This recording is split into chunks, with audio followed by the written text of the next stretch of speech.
I'll call the meeting to order. I'd like to make the following statement. I'd like to begin by acknowledging that we are a Treaty 1 territory, traditional homeland of the Métis Nation. I'll introduce the panel members first. Harvey Diamond to the far left, Carrie Linkletter to my left, and Marcel Laurando will be chairing. The assessor today will be Matthew Baracus, and the secretary today is Katie Sutherland. We'll be hearing applications for revision of assessment roll in accordance with the Municipal Assessment Act. The matters for which revision is requested have been described in each application, and we will limit discussions to those matters. The statements that applicants or the assessor make at this hearing are sworn testimony, and anyone speaking to the matter must be sworn in. Be advised that comparisons of assessment properties are not considered evidence of market value by the Board of Revision. The Board of Revision is appointed annually by Council and is independent of it and the City Administration. It makes its decisions on the basis of the evidence provided at this hearing and issues a written order that will be mailed to all parties as soon as possible. Please note that the Board's decision with respect to an application may be appealed to the Manitoba Municipal Board if the matter pertains to addressed value of classification or Court of Queen's Bench. If the matter pertains to the application of exemption from taxation, you wish to appeal information on how to do so, you'll be included with your board order. With respect to the hearing process, I will confirm the matters to be addressed with each applicant following the swearing in. We'll then have the assessor's testimony followed by questions that the applicant may have, and then the applicant's testimony followed by questions. Each side will have an opportunity to summarize if they wish. Once all the evidence about an application has been brought forward, the applicant may leave. The process will repeat for each item on the docket today, and the session will close after all applications have been heard. And the board will deliberate in private and makes its decisions, and you will receive an order by registered mail as soon as possible. As information, all public hearings are recorded and will be part of the public record. It's 9:05 right now. We're going to take a little recess till 9:25. We'll call the meeting back to order. The first one on the agenda will be 90 Paget Street, correct? Yes, it is. We're dealing with amount of assessed value only. Matthew, oh, you want to get Matthew in his sworn in, please? I'm sorry. Okay, sorry. Oh, it's me. I stepped.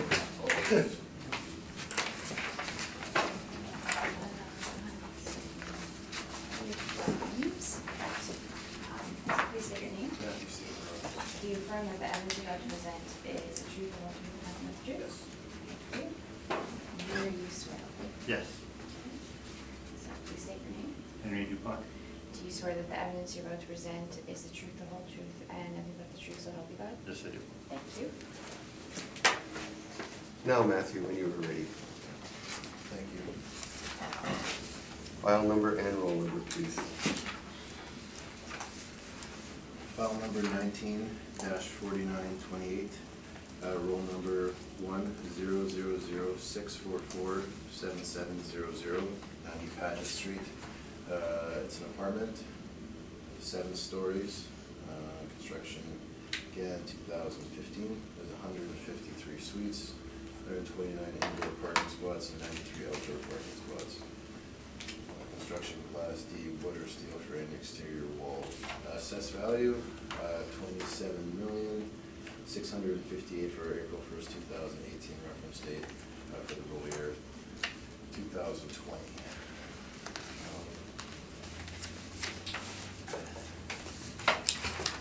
Leasing began.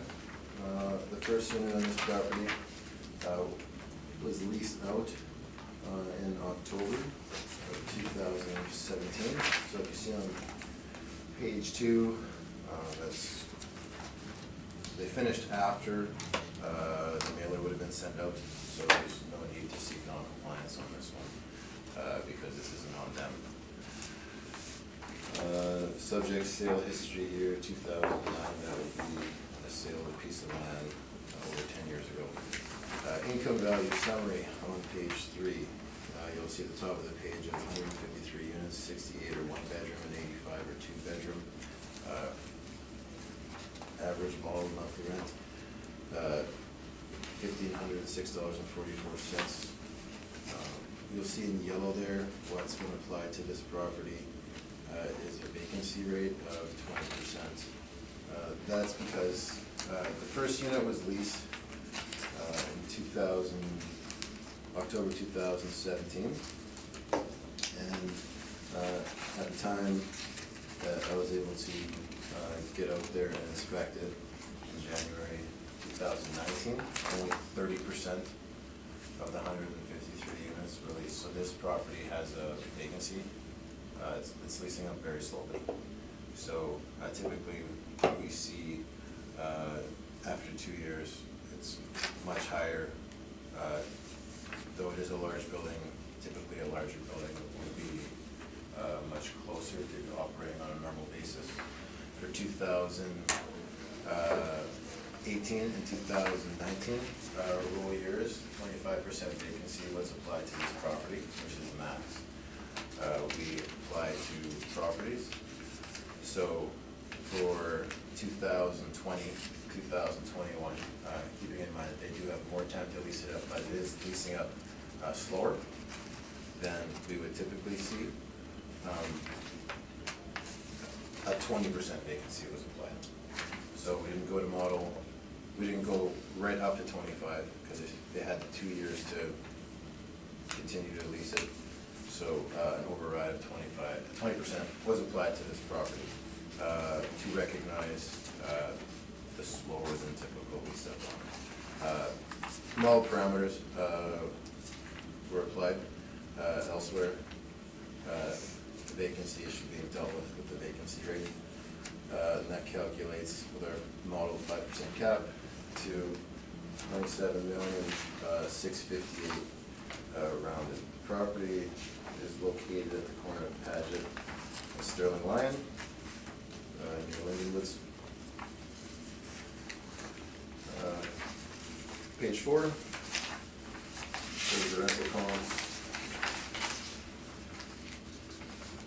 So it's within the range of nearby properties that are newly built.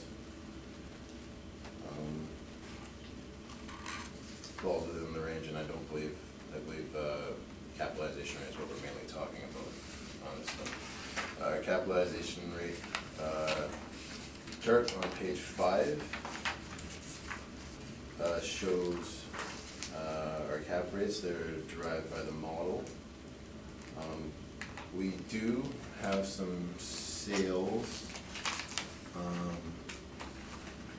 Which area do they fall into on that? Which area? Okay, so on multifamily, Yeah. we go from 4 to 7.3. So it's in the low rise or is it the high rise? This one's well, it's kind of on the border. I would say it's just over the border. It would be a high rise.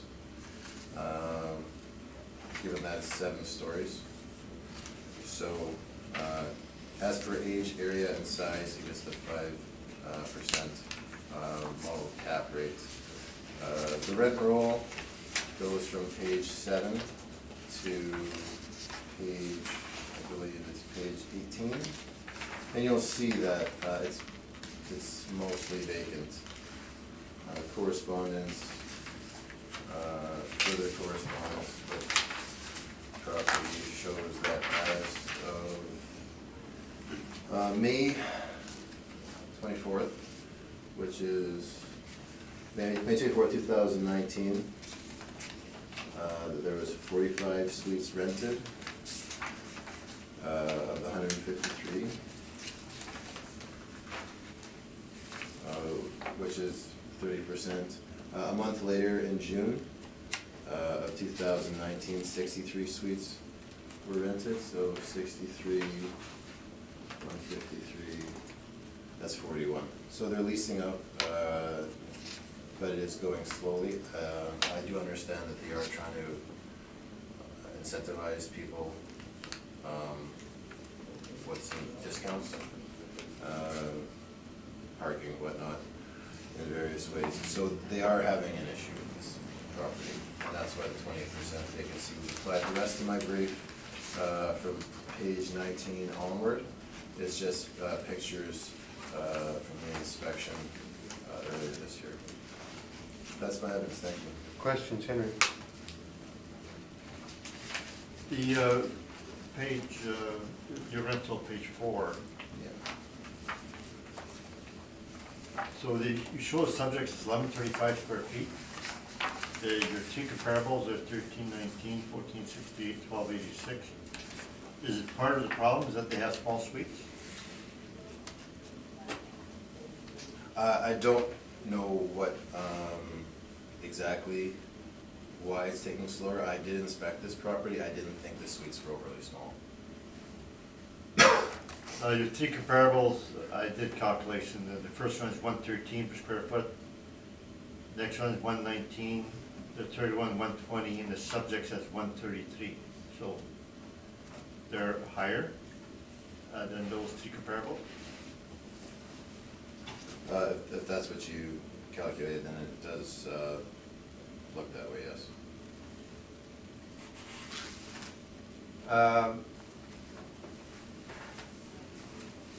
So part of the problem is it's overpriced, and that's why it's slow rental. It could be,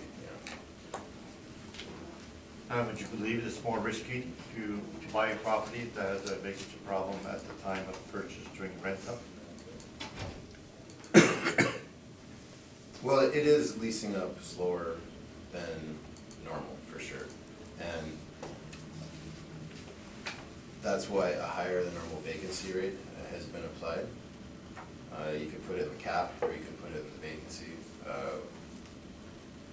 We put maximum vacancy for 2018 and 19, and then we just, you know, anyone who can take out $27 million looking at this as a long-term investment, so they are understanding it. Yes, it's going to take longer to rent up.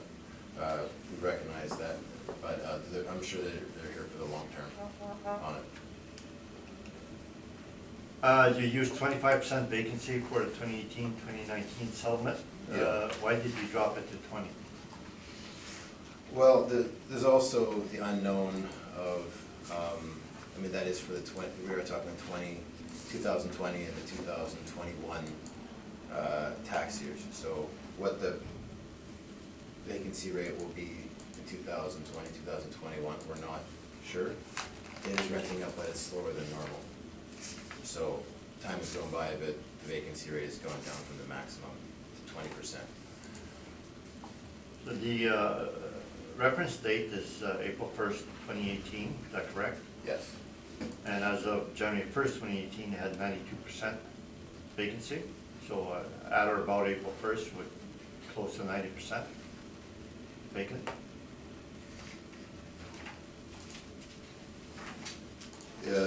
Yeah, they've been having issues. And then they got to 30% in May of 2019. That's all questions I have. Harvey? Again, it's obviously this property is suffering quite a vacancy factor. Definitely. And the city has a maximum vacancy of 25%. Yes. And it's been reduced to 20. Why was it reduced to 20 when there's still much more than a 20% vacancy factor? Why wouldn't we go to the maximum in this instance? Well, it has been going up. They went from 30% vacancy in May 24th, 2019 to 40%, or sorry, 30% occupancy, May 2019, to 40% occupancy June 2019. Right, that's occupancy, but there's still, that means that there's still, most of the Yeah. suites are still not rented, right? So we have a vacancy factor of 60% when it was the 40 occupancy. As we're leading up to the tax year in question, they've got more time. I understand they are trying to incentivize. Right. So it does look like they're taking measures. Okay. Does the city have any reason to believe that there might be only a 20% vacancy factor as of today's date? As of today's current, we haven't gotten any updates from them now. 25% is like our typical, it's just hovering around land value at that point. So, you know, when we're looking at applying a vacancy for like the 2021 year, that's like 2 years down the road. So, 4 years after lease up, an investor on a long-term basis on a big project like this would assume that, yeah, it's leasing up slow, so we're not at model, but it's probably not around maximum. Well, then again, no, if it hasn't leased up after this many years, I think the potential investor might be more concerned because it's taking so long to lease up. Either market conditions aren't good, or maybe the property isn't so good, but there's something, obviously, a problem if it's leasing up so slowly. Yeah, they might have to adjust the rents on it, yeah. Yeah. And that would reduce, if it wouldn't be below model rent, to get it full, that would also have an impact on the NOI. Yeah. Okay, thank you. Just Terry. one quick question. This building be a light lease? I don't think so, not that I know. Okay, thanks. That's all my questions. So this would be the first assessment on this property? Yes. So it's sort of like a sub. Yeah, it's up. Did you say they were assessed for 2018, 2019? They were assessed, okay, yeah, so this is, we subbed them, for 18 and 19.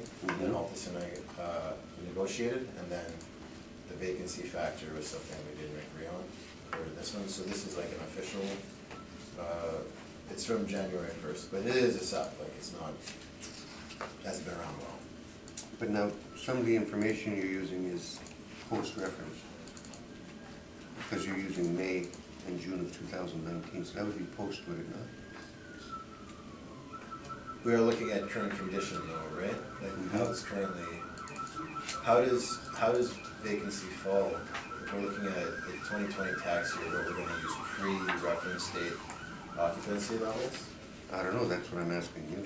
I would use, I mean, if this hearing was happening on December 1st, 2019, what would we use for vacancy? It's almost like a matter of when this And hearing is happening. what would we use? I would think that I would be trying to hypothesize what the vacancy rate would be on the tax year to make the taxes as fair as possible. So right now you are hypothesizing Yeah. basically what the rents will be for the fall of this year, like at the end of this year, December, correct?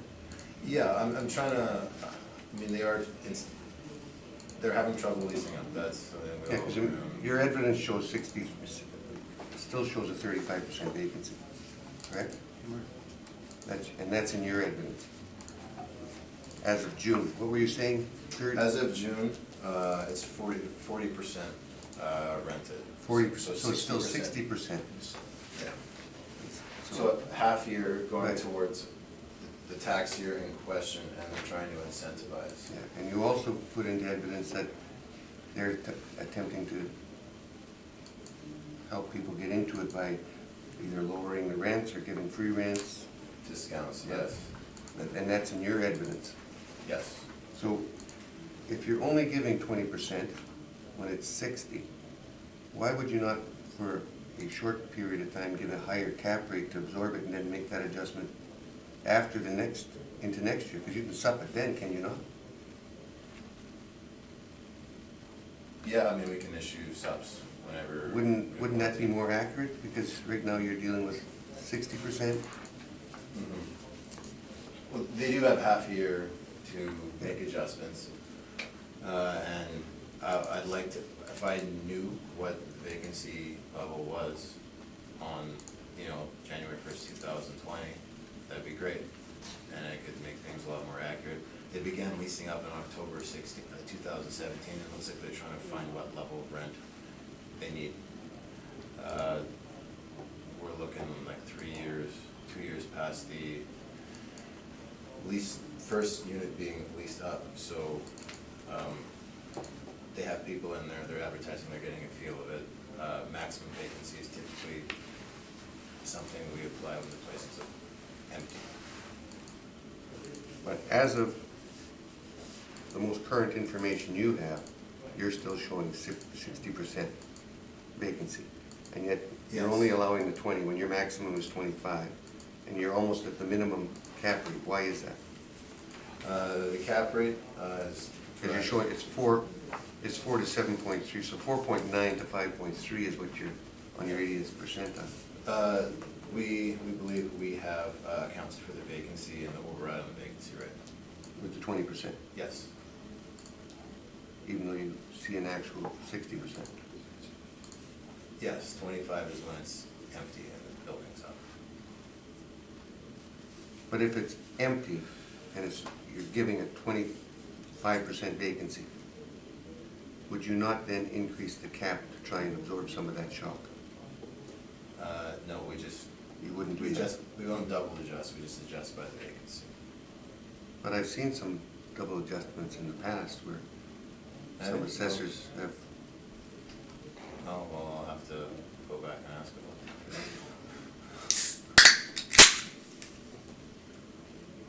you've never done it. No, to my understanding, it's just Okay. adjust the vacancy. On with your presentation, Henry.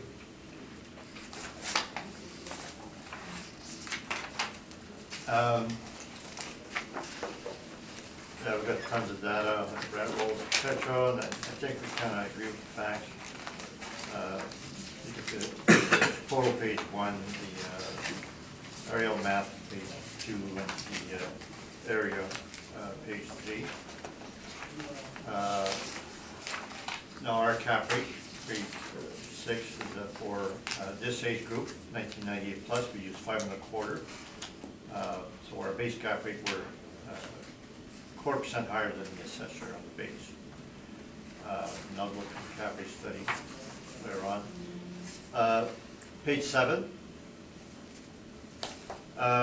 So Kerry Reimer from our office, he negotiated the 2018-2019 settlement with Matthew, and he agreed to 25%. As for this time round, is that we had the choice of sticking with the 25%, and we're accepting the assessor's 20 and go for the cap rate. So I decided I'd go for the cap rate instead of the getting more vacancy. But if you want to write this down, if you use a 25% vacancy, the net operating income would be 1,296,480. 480? Right. Yeah. At 5.25 cap rate, it would be 24,695. Say it again? At 5.25 cap rate, our cap rate, Yeah. without any risk premium, it would be 24,695. And now I'm 24,050 by adjusting the cap rate only. Now the assessor's 3 comparables were $1.17 per square foot. The subject was $1.33. So which is 13.7% higher. So the rents could potentially go down by 12%. So the 20% vacancy is part vacancy and part potential rent reduction. Once you reduce your rents by 12%, you may cure your vacancy, you're down to 8% only vacancy. So they reduced their rents. You see at the top of page 7, they used to be $2,009,000. They dropped it to $2,008,000 less the discounts to $779,000. So already they dropped the rents, and they're looking at further incentives, so they're on their way to drop the rents further. So when you say $2,765,000, that's a rent that's likely going to go down. And based on a per square foot basis, this should go down 12%. So if you're buying as of April 1st, 2018, you would have at or about 90% vacancy. And for a slow startup, lease up, it's a higher risk. So I believe it's very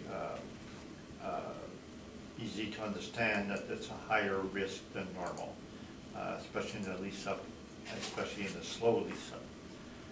So we're allowing for 0.5% risk for the fact that it's during the lease up period, but it's a difficult lease up.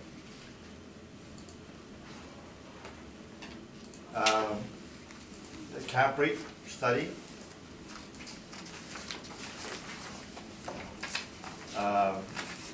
Sort of page 3. You see the cap rate. So there's 3 properties that are comparable to the subject. So the last 3 we have 333 Ward, built 2006, 718 Beach, built 2014, and 100 Southview, built 2014. The 100 Southview is the largest, 38 million, 148 suites. And that was 5.59, the cap rate. So if we went on that property alone, we would be asking for more than 5.25 base. So the three cap rates add to 5.38. Now since I started this cap rate, I've changed it something like 6 times. I improved it as I went along. I don't know if you've noticed. But one of them that I did is at page 78, 400 Southview. I did add extra data, which was the page 84A and 84B. That showed that those are additions. Has all the features, and it shows there, so that's and then shows the floor plans and the area it has, and you'll see that a lot of them have garages. Page 84D, you can see some have garages.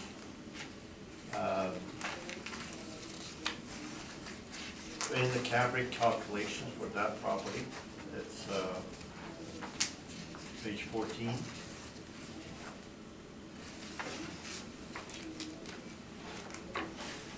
It's 148 suites, and it shows in the middle there, indoor garages 58, and then they have outdoor parking 82.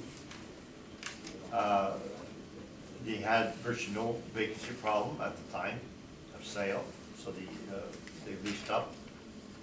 So it's different in a way because they're more townhouses and garages, etc. But what is the return that they got? So we used the rent that they had, the assessor and fair tax. They agreed to the rent. We applied a 2.8% vacancy, same as the assessor. We added the parking, and then we used a 26% expense ratio.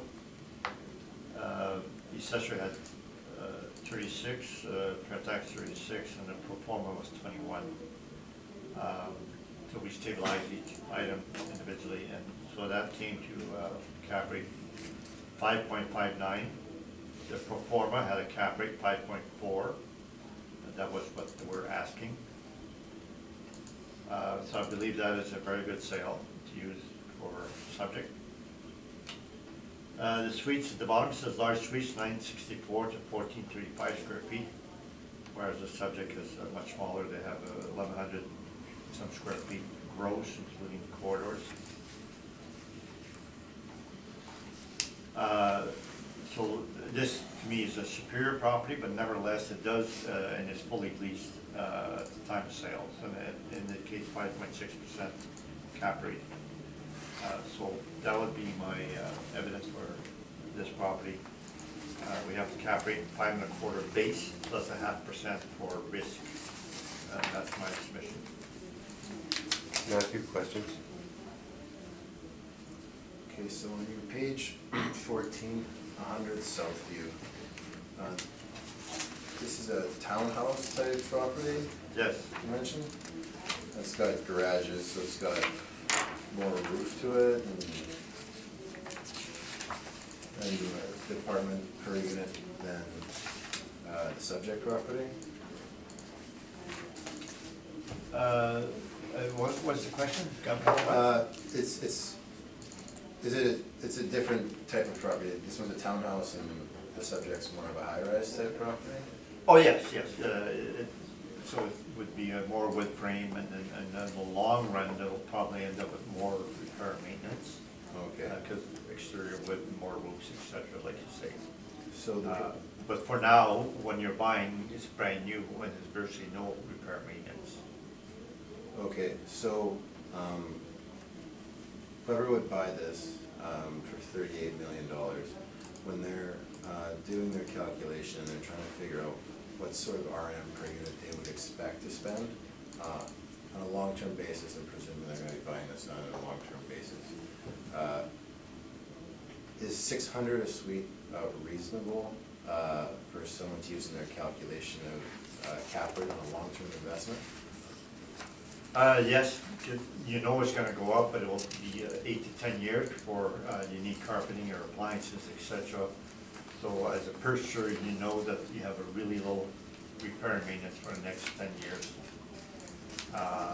And your repairs are gonna start increasing after 10 years, but the rents in the market will have changed by that. So people, I don't think, are looking beyond the 10 years. They're looking, this is a new property. And 600 is probably more than what they would have in the first few years. So that their immediate return would in fact be higher than 5.59. Okay, so, I mean, that's not the lowest R&M per unit out of all the properties, right? Of all the properties in your cap rate study? Like there's some other ones, like St. Mary's is, you have 332 per unit? Yeah, we're site specific there, yeah. Okay. So just, so if like, so 600 per unit is reasonable for a townhouse style on a per unit basis? It's not so much townhouse, it's brand new building. So if you have a brand new building and you have low R&M, we don't bump it up to 1,500 or something for something that's older. We use site specific. So when we come here with the new properties, we either accept your expense ratio, and if we have a few years, 2 to 3 years, we tend to use the site specific repair and maintenance. So on page 12 is it's your other new property, 333 Ward. Line 25, waste and snow removal. You've got 30,000, 19,000, and 10,000 for an average of 20,000. Typically, depending on how much snow we get this year. Is waste and snow not typically the average of history? Our default is a 3-year average, but then for whatever we have a default, whether it be utilities or whatever, we looked at the actual trends, etc. And one figures out a line with the other, etc. So we look at that, and it's a downward trend. 30,000 seemed kind of high for 100 suites, so we dropped it to the last year. Which page is that on? This is on page 12. And then line 25.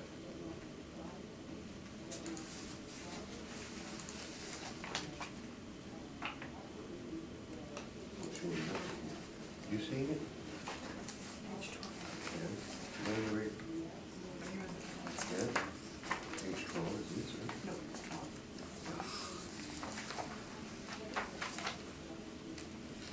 The number was cut off.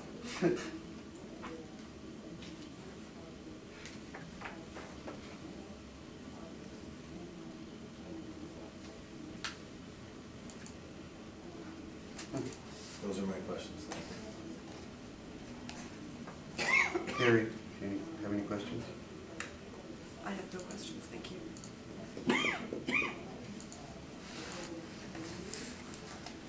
Barbie, any questions?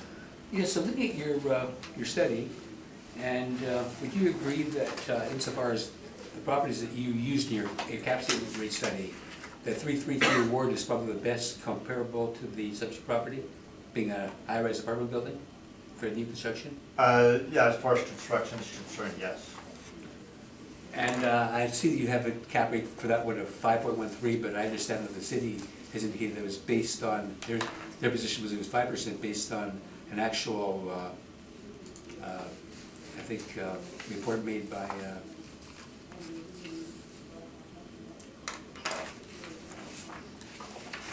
what was that? You think of Anyway, Colliers report? you put 5.13 on that one, so is that more, isn't that more comparable then to what kind of cap rate we should expect on this property? Other than the vacancy factor, which you say increases potentially for short term the risk? Now, the 333 wards on page 57, Yeah. the purchaser Cornelius Martin of Mar West, which is part of the artist suite that bought this. They said they bought it at a cap rate 5.44%. Well, your cap rate study yourself indicates it's 5.13. Yes. And I understand the city has an appraisal that indicated that it actually was a 5% cap that it was appraised at. I don't know what their source is. Well, I'm just, I heard that from another hearing, but. So that's an opinion that's not substantiated because they don't show how they arrived at it. And the other opinion was the purchaser himself, and the purchaser used 5.44. So ours is an opinion naturally, but it's based on facts and based on all the data, supporting data, and the analysis. So basically, yeah. I believe that what we have is the evidence showing 5.13. Okay, thank you. No more questions. Are these leases or are they month to month For which property? for this property that we're dealing with? 90 Paget? Yeah. I believe there would be leases. So these are- I don't think anybody leases on a month to month, but Yeah, they do. I didn't check that, but I believe it would be likely a 1-year lease. It's not a life lease. It's not a life lease. Oh, no. It's- What is the actual vacancy right now?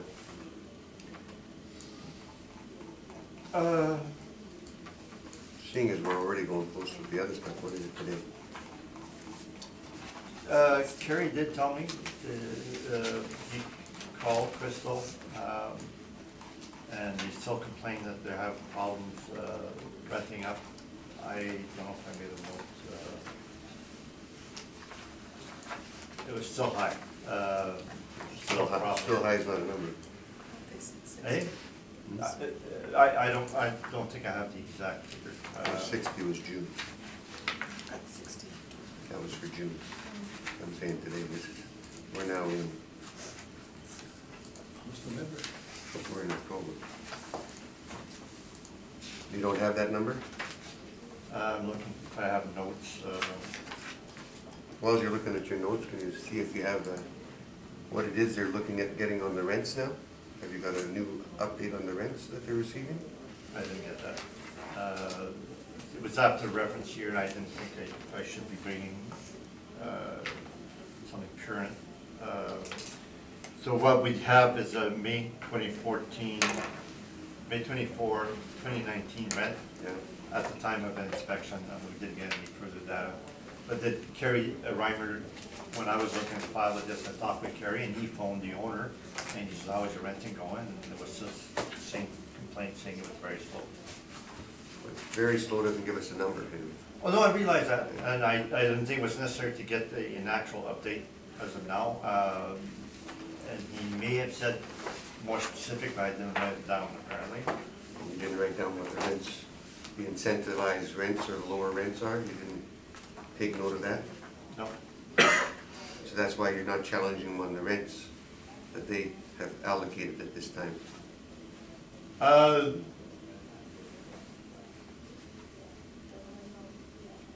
No, that's not the reason. If they did give further incentives, it would be lower rents than May 2019, so that.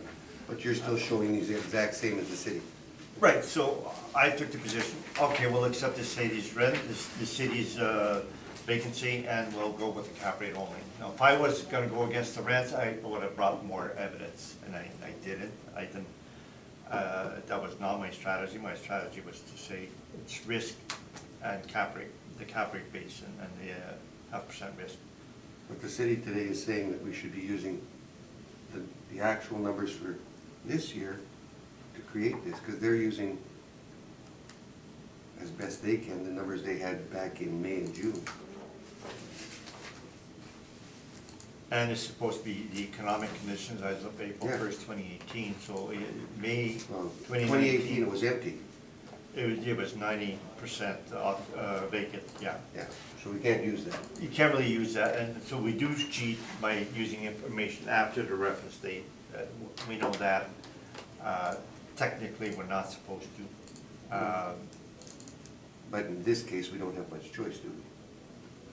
The city's. Yes. We do have to use today's information if we're gonna establish a value. And I circumvented the problem of having, after reference date information by accepting their rents and accepting their vacancy. So And then- trying to up the cap rate to subsidize the portion that you're missing. Because you're going to, part of that 5.75 that you're going to is to say that there's more vacancy, but you're not saying how much extra vacancy there is right now at this time. No, and the rents are likely on the way down due to an extra incentive, so that when we get updates, we'll say, well, the rents are lower than what the city has. But I didn't think of getting that, because Kerry was fighting it on the vacancy rate, so it was either going 25%. We were not thinking of fighting it on the actual rent that's going down. So on this property, the city could do another sup next year, correct? Because if things changed, would you not see the numbers and do another sup at that time? We could sub, Anytime. with a reason anytime we want, I mean, you can sup anytime to correct any inequities that are showing up in the system. Yeah. Because right now, you're guessing, he's guessing, I'm not getting any real numbers.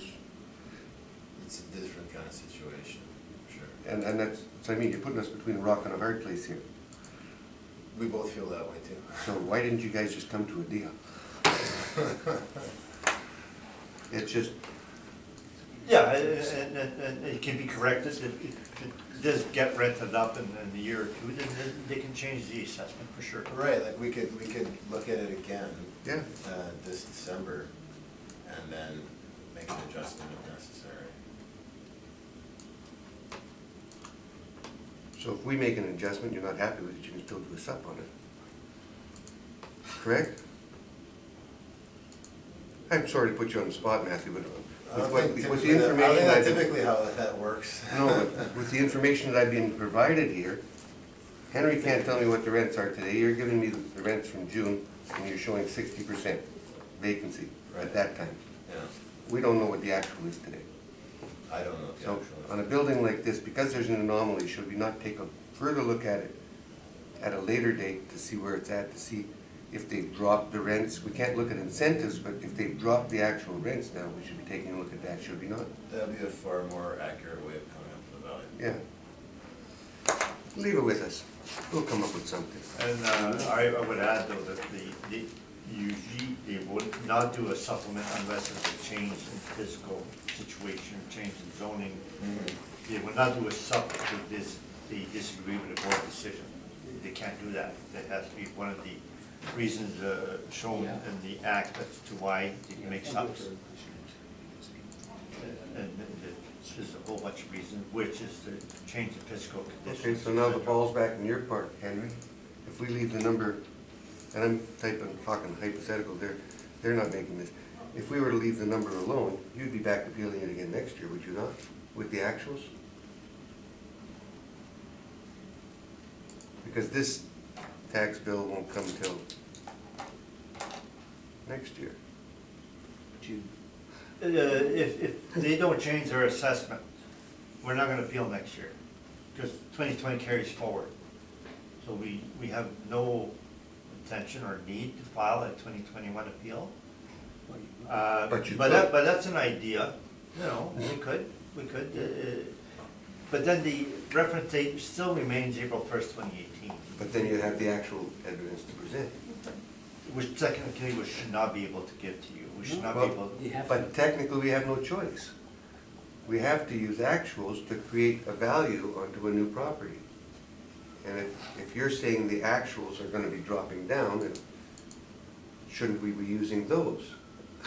well, I'll make Henry, a note of file that we should consider filing the appeal for 2021, which.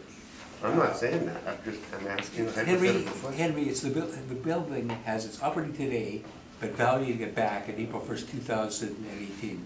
Right. So if you have a lease up today, you'd say, what would it have sold for?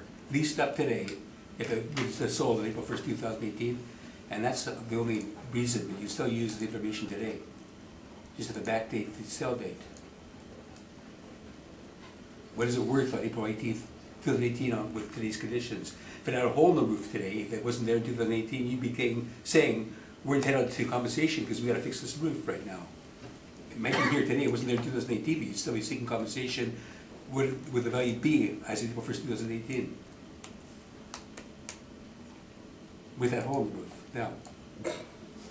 Anyway. Do you understand where I'm coming from with my question, Yeah, Harvey? yeah, of course. Do you guys understand where I'm coming from, I hope? Okay, let's, Well, the famous decision on Broadway that Dave Saunders did, it was just being built. And they had a lease, which was after a reference date, and the municipal board refused to take that lease into consideration. That lease did not exist, so that was an economic condition the board refused to look at. And they said, okay.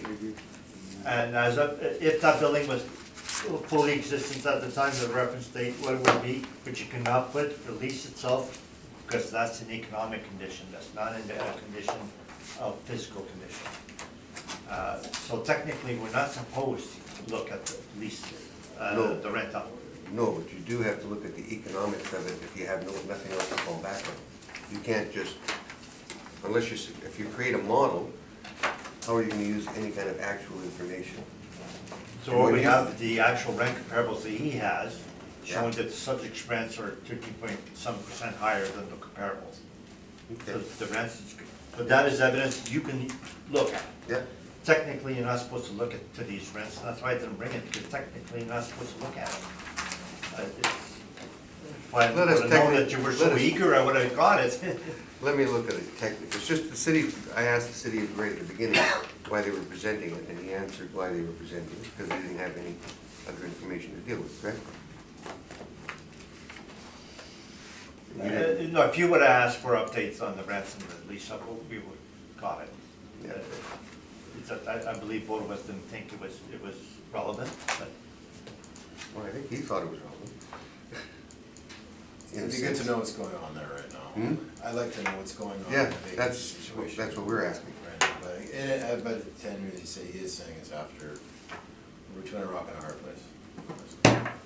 Gentlemen, thank you very much. That was an interesting discussion. We'll make our decision at a later time. Let's move on to the next one, which will be 770 Allegheny. And this one will not be something that was just built. Believe me.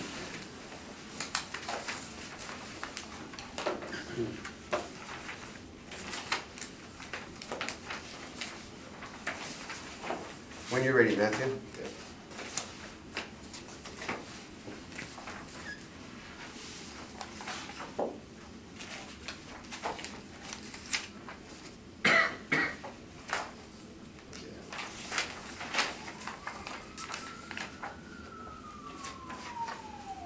770 Allegheny, file number 19-2093, roll number 03045227100.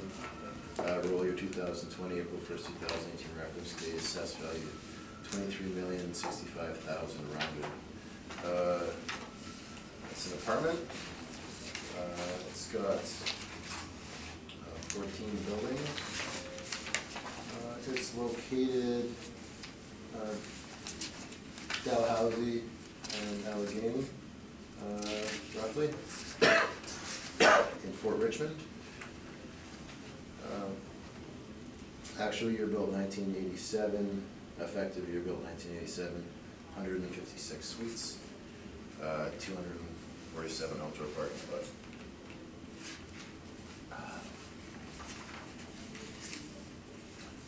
Construction class D, wood or steel framed, exterior walls. Page 2, request for income information will be given with any of the mailers, numbers, and sales. Page 3, that shows our modeled summary of 156 units. We've got 36 one-bedroom, 84 two-bedroom, 36 three-bedroom. Average monthly rent, $1,180.28. Model vacancy rate, expense ratio, and cap.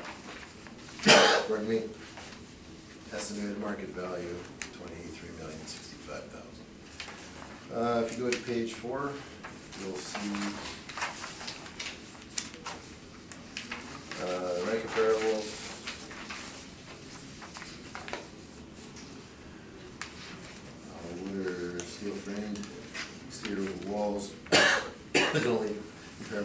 two, the other three have masonry bearing walls. Average monthly rent falls within the range of comparables in the neighborhood. Comparable number three does have some larger units, 3 and 4 bedroom units, but 1, 2, and 4 does not. Built around the same time in the same area supports the rent that the model is putting out. Page 5, I had time to take a look at the income and expenses on this property. So what I did is I looked at the mailers, which start on page 9 and fill out the rest of my brief. So it looks like there's some variation, first of all, in regards to vacancy. We've got 1% in 2015, and then 2016 and 2017 are 20%, 12, almost 13%, respectively. And that's atypical. Apartment has very low vacancy 1 year, and then the next 2 years has very high vacancy in comparison to what we see. Actuals were used, repair and maintenance totals were taken from the mailers under the headings.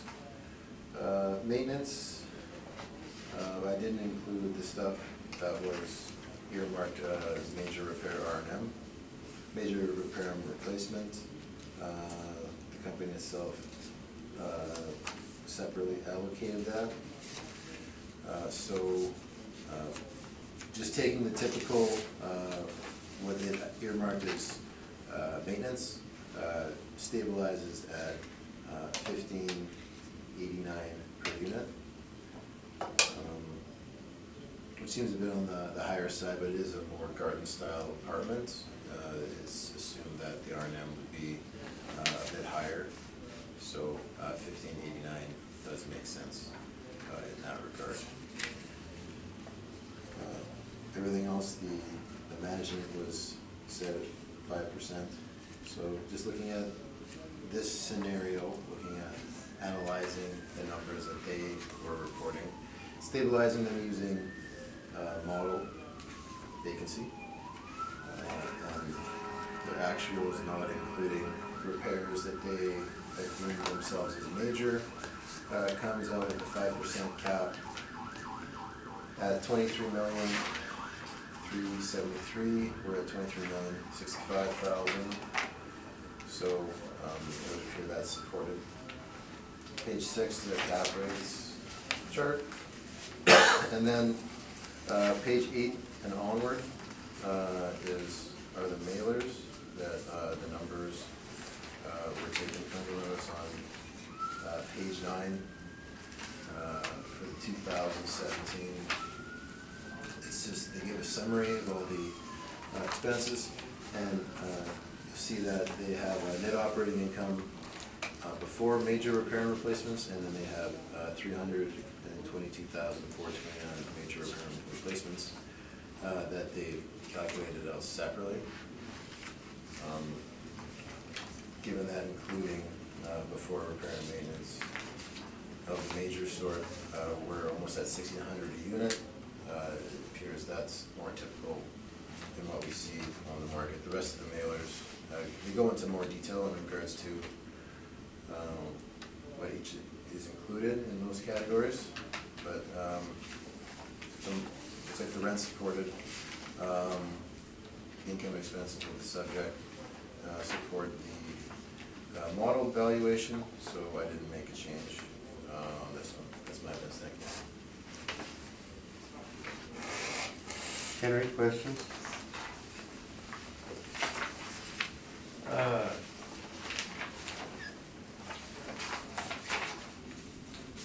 So your income approach, page 5.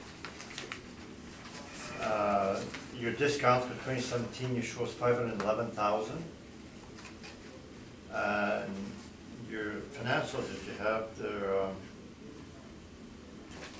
not the page 11. Sorry.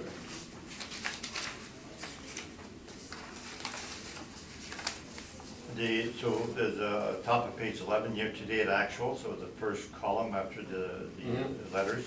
Yeah. Shows 511, and they have free rent incentive 45,000, so you missed that 45,000. Oh, geez, I guess I did. Vacancy loss is 291 on this statement, and your financials, where is it? Page 5 is 293, so you're a bit higher. I guess you had bad debt, is that it? Yeah, I would have added the bad debt to it.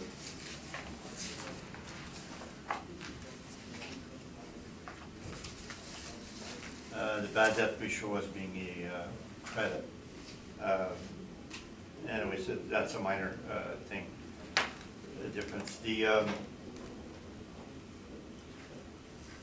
advertising, you stabilized at 9265, which is the 3-year average, and the advertising increased. The trend was 6,058.15, and the vacancy increased 2017.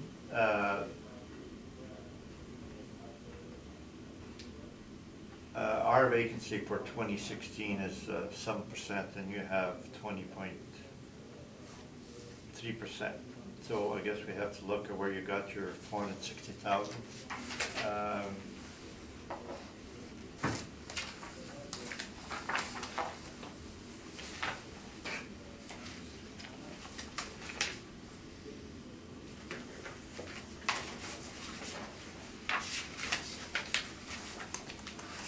So we've got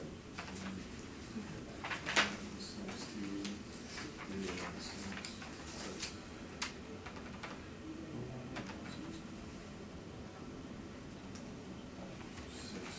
Vacancy loss, page 13 is 160,000, and the incentive is 454. So, would you agree that you made a mistake there? Yeah, it looks like I've made some mistakes on the calculation of potential income on this one.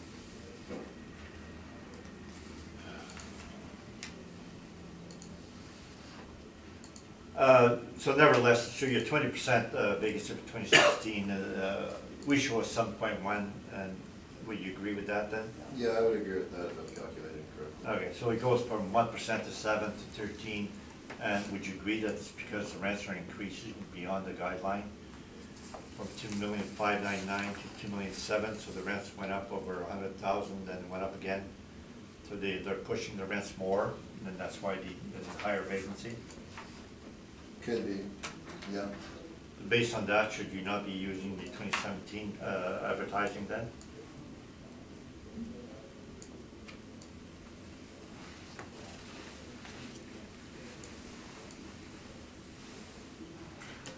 I mean, so they're pushing the rents, that might not carry on over a long-term basis, so average was used.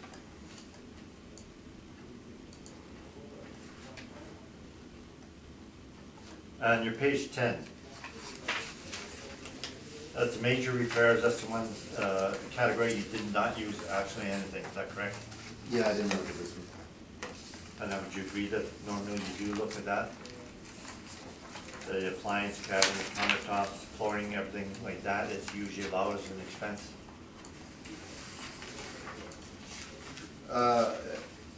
Looking at the overall R&M per unit, there could be some of that. They'd be fixing the place up as people are moving in and out.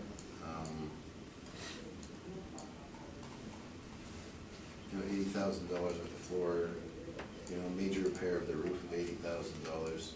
That should be removed. Yeah, there's some of it that, air conditioner replacement could be included in this one. Appliance replacement should be included. Let's see.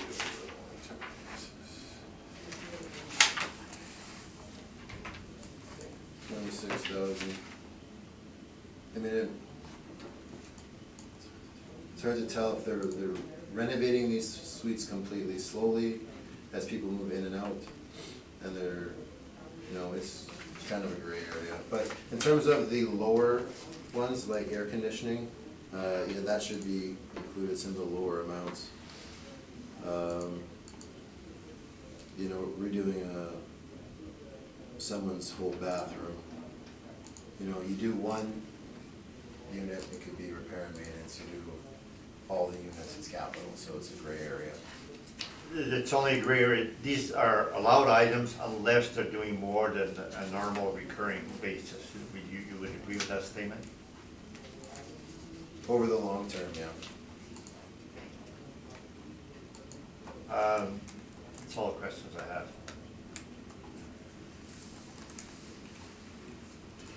Harvey? No questions. Carrie? No questions, thank you. On with your presentation, Debbie.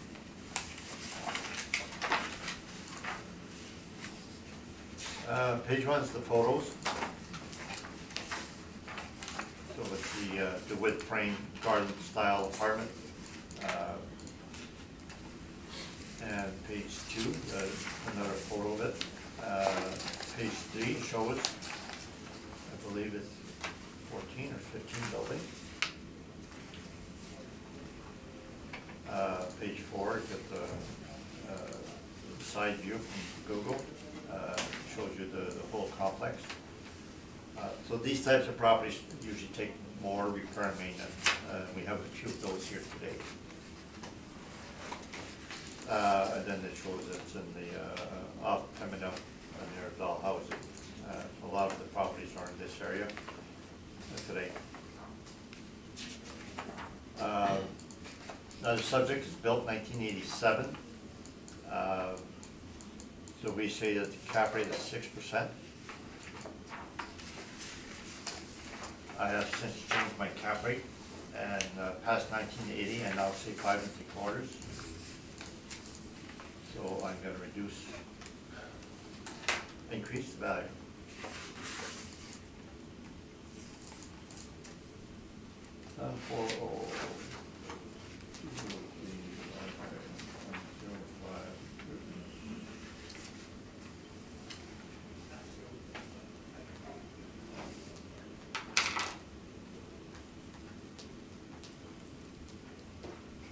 $12,873,000. There's my revised.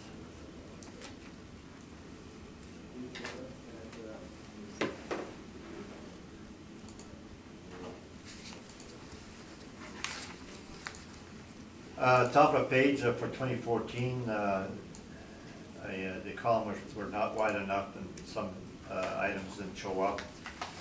So if you want to put that in, line 1 for 2014 is $2,464,000. Which page? Page 8, sorry. Page 8. Yeah. What didn't show up? 2014, the income part. Oh, right. So potential rents for 2014 is $2,464,337. And line 13 is $2,205,648. 2,000,000. 205,648. I can give you two numbers in between. I don't think it matters that much because we're using 2017 rents, but it does show the trend.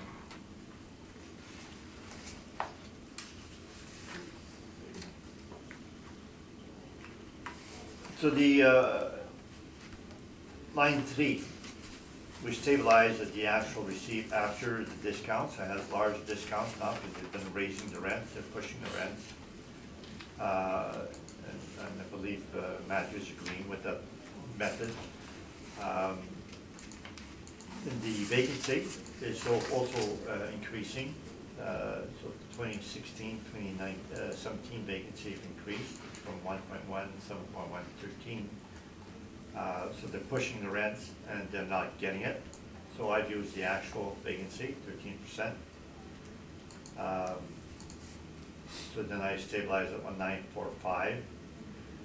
which is almost the same as actual, but they had an 1,878 bad debt recovery for 2017.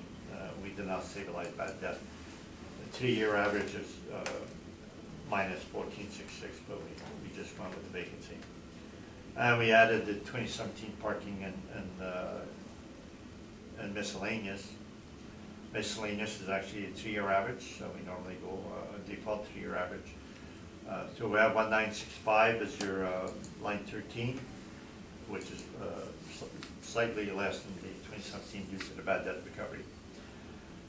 For stabilization of expenses, we stabilize normal way, and I believe insurance would be the same as Matthew. 5% management would be the same as Matthew. Professional fees, I think Matthew is slightly different because he may not have had the whole professional fees, but we use the 3-year average, and same as the office and sundry 3-year average, which is the default. That normally is what we use. Advertising, and that's where we defer with Matthew. It goes up from 6 to 5.8 to 15.8, and we use a 15.898 because the rents went up, vacancy went up, and therefore we have to match the rent that has the more current. So instead of using 3-year average, we use the actual 2017. And the utilities, we use the 2017. I believe we're in agreement with Matthew. Waste and snow, the 3-year average is 56. The actual 2017 is higher, but we went with the lower 3-year average because that's our default. Repair and maintenance, we show the 5 years. 3 years average 498.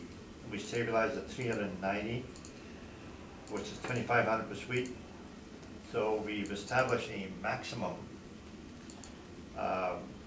rather than an average, because when you have an average, you have some lower, some higher. We just can't bring everybody to an average. But I've established a maximum.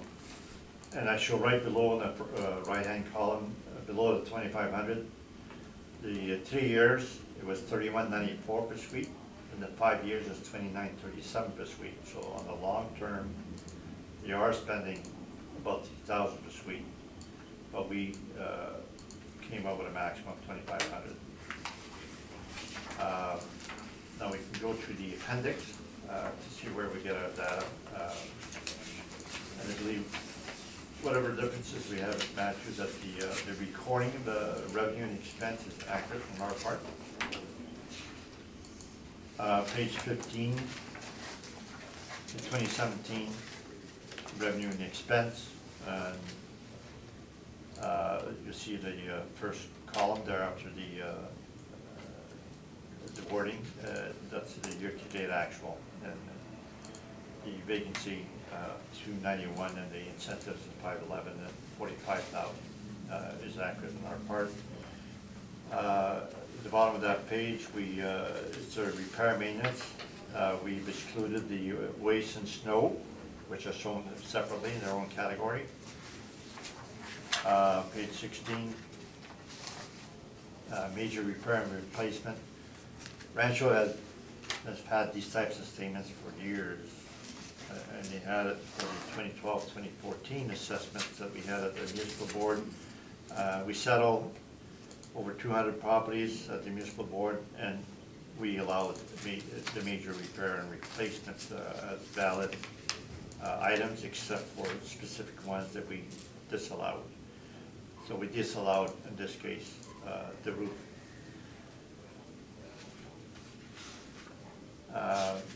Now for 2016, it's on page 19, that's the same repair and maintenance. We disallowed the roof again.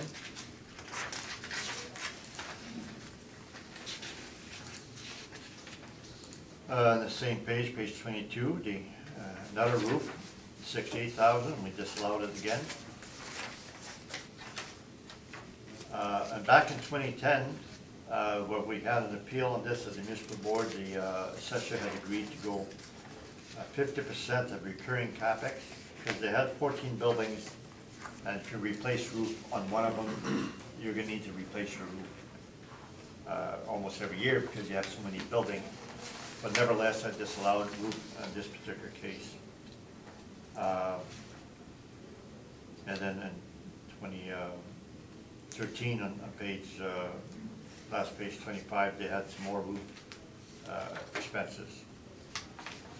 So in the end, they have about 3,000 repair and maintenance. We stabilized at 2,500. We've done quite a few of those garden types, and that's what we allow. Now, I've also provided to the board a repair and maintenance study. I'm reading the other file here.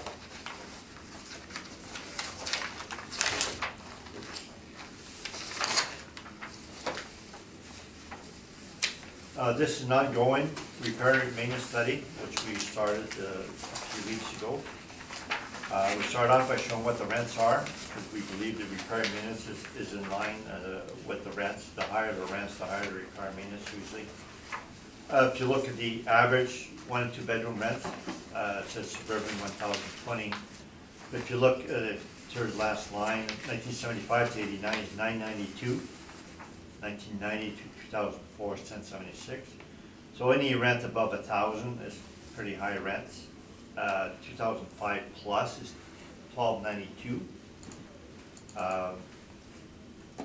Now Paget was trying to get $1,500 rent, so it shows that what we had here shows some of the rents that they had. So that 60 to 74 is 989, and 75 to 89 992. So they're pretty much the same. Then we have individual age group, page 2. This is 1998 plus. So we had 4 comparables at the time. The first one you see 1355 Pembina. Built 2014, the actual repair maintenance is 257, and you see in the middle of the page, Altus stabilized 357. We stabilized at actual. We stabilized 5 Lebec at actual 1007. That was built 2008. So they had a few years. 566 St. Anne's built 2005. We stabilized 1183, and Rothsey we stabilized at the actual 947. We showed the years average there just before 3332. Newer properties we don't have 5 years. And then we show the third last column, Altus potential rents after discounts. So Pembina had only 900, and Lebec 1272, and St. Anne's 1340, and Rothsey High 1446. So they have high rents, but they're newer properties, and so the repair maintenance is still lower. But that's what we use. So we go site specific on the properties. 1833 Pembina, the next page, page 3. There were 667 R&M, because it's a newer property, renoed in 2011, 2012, so we stabilized at the lower R&M. The ones that has the most categories is the next one, page 4, high rise 1954 to 1997. We say 1994, there's only one built in the 50s, and it's T33 Wellington. At the bottom of the page, 1954, that one. It also has the highest rent. You see that the line, third last column, it has 1317 rent. Because it's on a Wellington Crescent, they're pushing the rents, and they have really high repair and maintenance. They had 3366 repair and maintenance. We stabilized at 2587, and we had stabilized at the lowest year. Now the repair and maintenance actual for all these properties averaged 2309, and we don't show it here, but it's 11 high rises, so it's a number of properties, 11. We stabilized at 1788, which is 600 less than actual, and right in the middle of the page says number of years average. So most of them are 5. We try to get 5. So there was 3, 5 years, 3, 2, 3. Then the rest are all 5 years. Those that are less than 5 is because they either change hands or change management, or we don't have the financials. because when we come here, we try to get 5 years.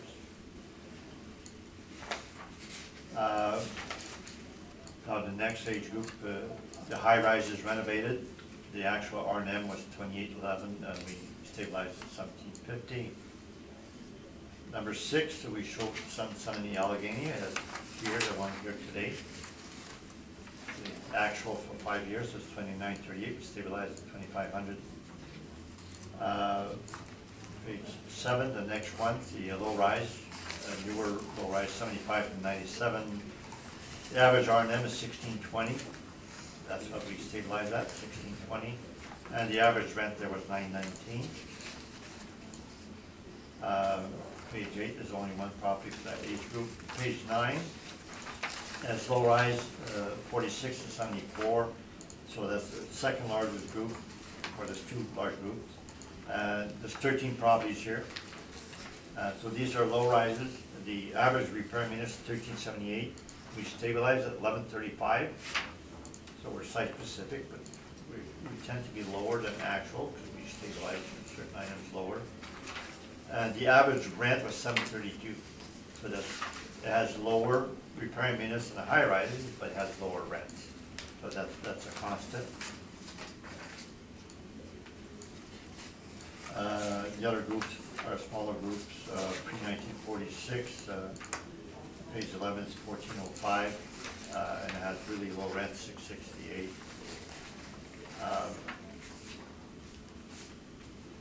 So we do show averages, we do show the rents, and the rents are usually in line with the level of repair and maintenance.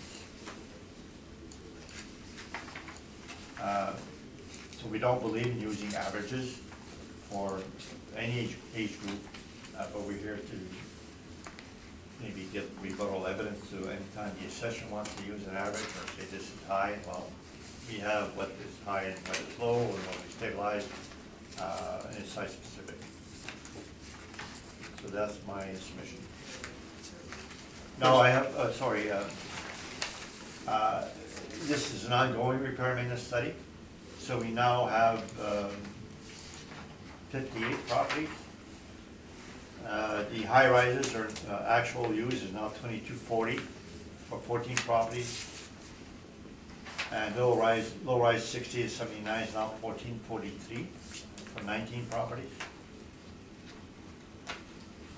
I can give this as evidence if Matthew doesn't mind, or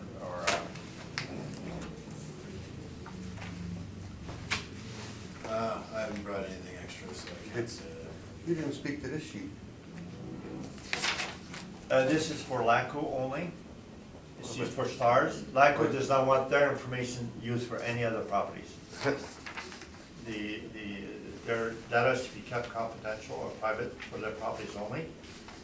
So their property will not show in our repair and maintenance studies, but we can show it for their own properties. So, I like theirs. you like that? I can't get that for this one, but this is a Rancho property. Okay. You got questions? It was just here, I thought it was part of it. I thought it was part of the package. It just looked No, like it. you cannot even see this. Well, you already did. Yeah. You gave it to us, we saw it. It's not part of the evidence. It's not given as evidence for this hearing. Okay, You're up, Matthew. so, pardon me, on your page 8, you mentioned that they've been pushing the rents quite a bit. And the repair and maintenance, you indicated that it was almost 3,000 a suite over the past 15 to 17, is that correct? 15 to 17, the 3 years is 3194, shown at the bottom right there. Okay. Are they getting above guideline increases on this property? I believe so. I have to do the calculations, but 2,700,000 over 2,600,000, slightly above the guidelines, and then 2,794. So they're pushing the rents. I can do the calculation. But, they're asking for higher rents, and then the market is pushing back, and they have to give higher discounts. So, given that the repair and maintenance is so high and the rents are going up at this rate, do you think it's likely that they're putting in more money over and above what just a basic level of maintenance would be, like they're renovating the place in order to necessitate the higher rents? No, that's not the case. This property for years and years and years has always put more money than average, and we've always been stabilizing at less than average. And we, in the past, did get budgets for the future. We didn't this time, but their 5-year budget is always for more money. They always have extra, so that this property is likely, it's not as if they've done so much now that the repair maintenance will drop. It will continue at the high end. Okay, so in your opinion, for 2017, where we have almost 600,000 in repair and maintenance, and we've got the highest vacancy rate, those aren't correlated? I'm not sure what the question is. On page 8, on row 27. Yeah, I'm not sure what you mean by correlated. Like they don't have, they've got a higher vacancy rate because they're doing a greater level of work inside of Switch, which doesn't allow them to rent it out. Absolutely not. There's no evidence whatsoever that they are creating vacancy because they're doing repair maintenance. These are for pertaining on the turnover. I know assessors have speculated that in the past, but there's no such thing.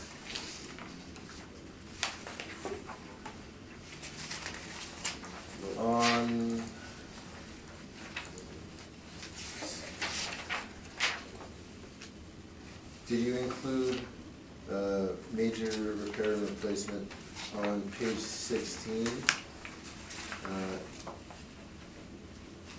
Exterior major repairs was $866 for 2017, and then on page 19, exterior repairs was $62,000, and the year prior to that, on page 22 for 2015, it was $52,000. Or 58, I think. Oh, no, sorry. That's all, yeah. Yeah, 52. Yeah. Was that included in your calculation of R&M? Yes, it was. Yeah. Given that it seems like the exterior work ended, is exterior major repairs something that's typically accounted for in yearly repair and maintenance?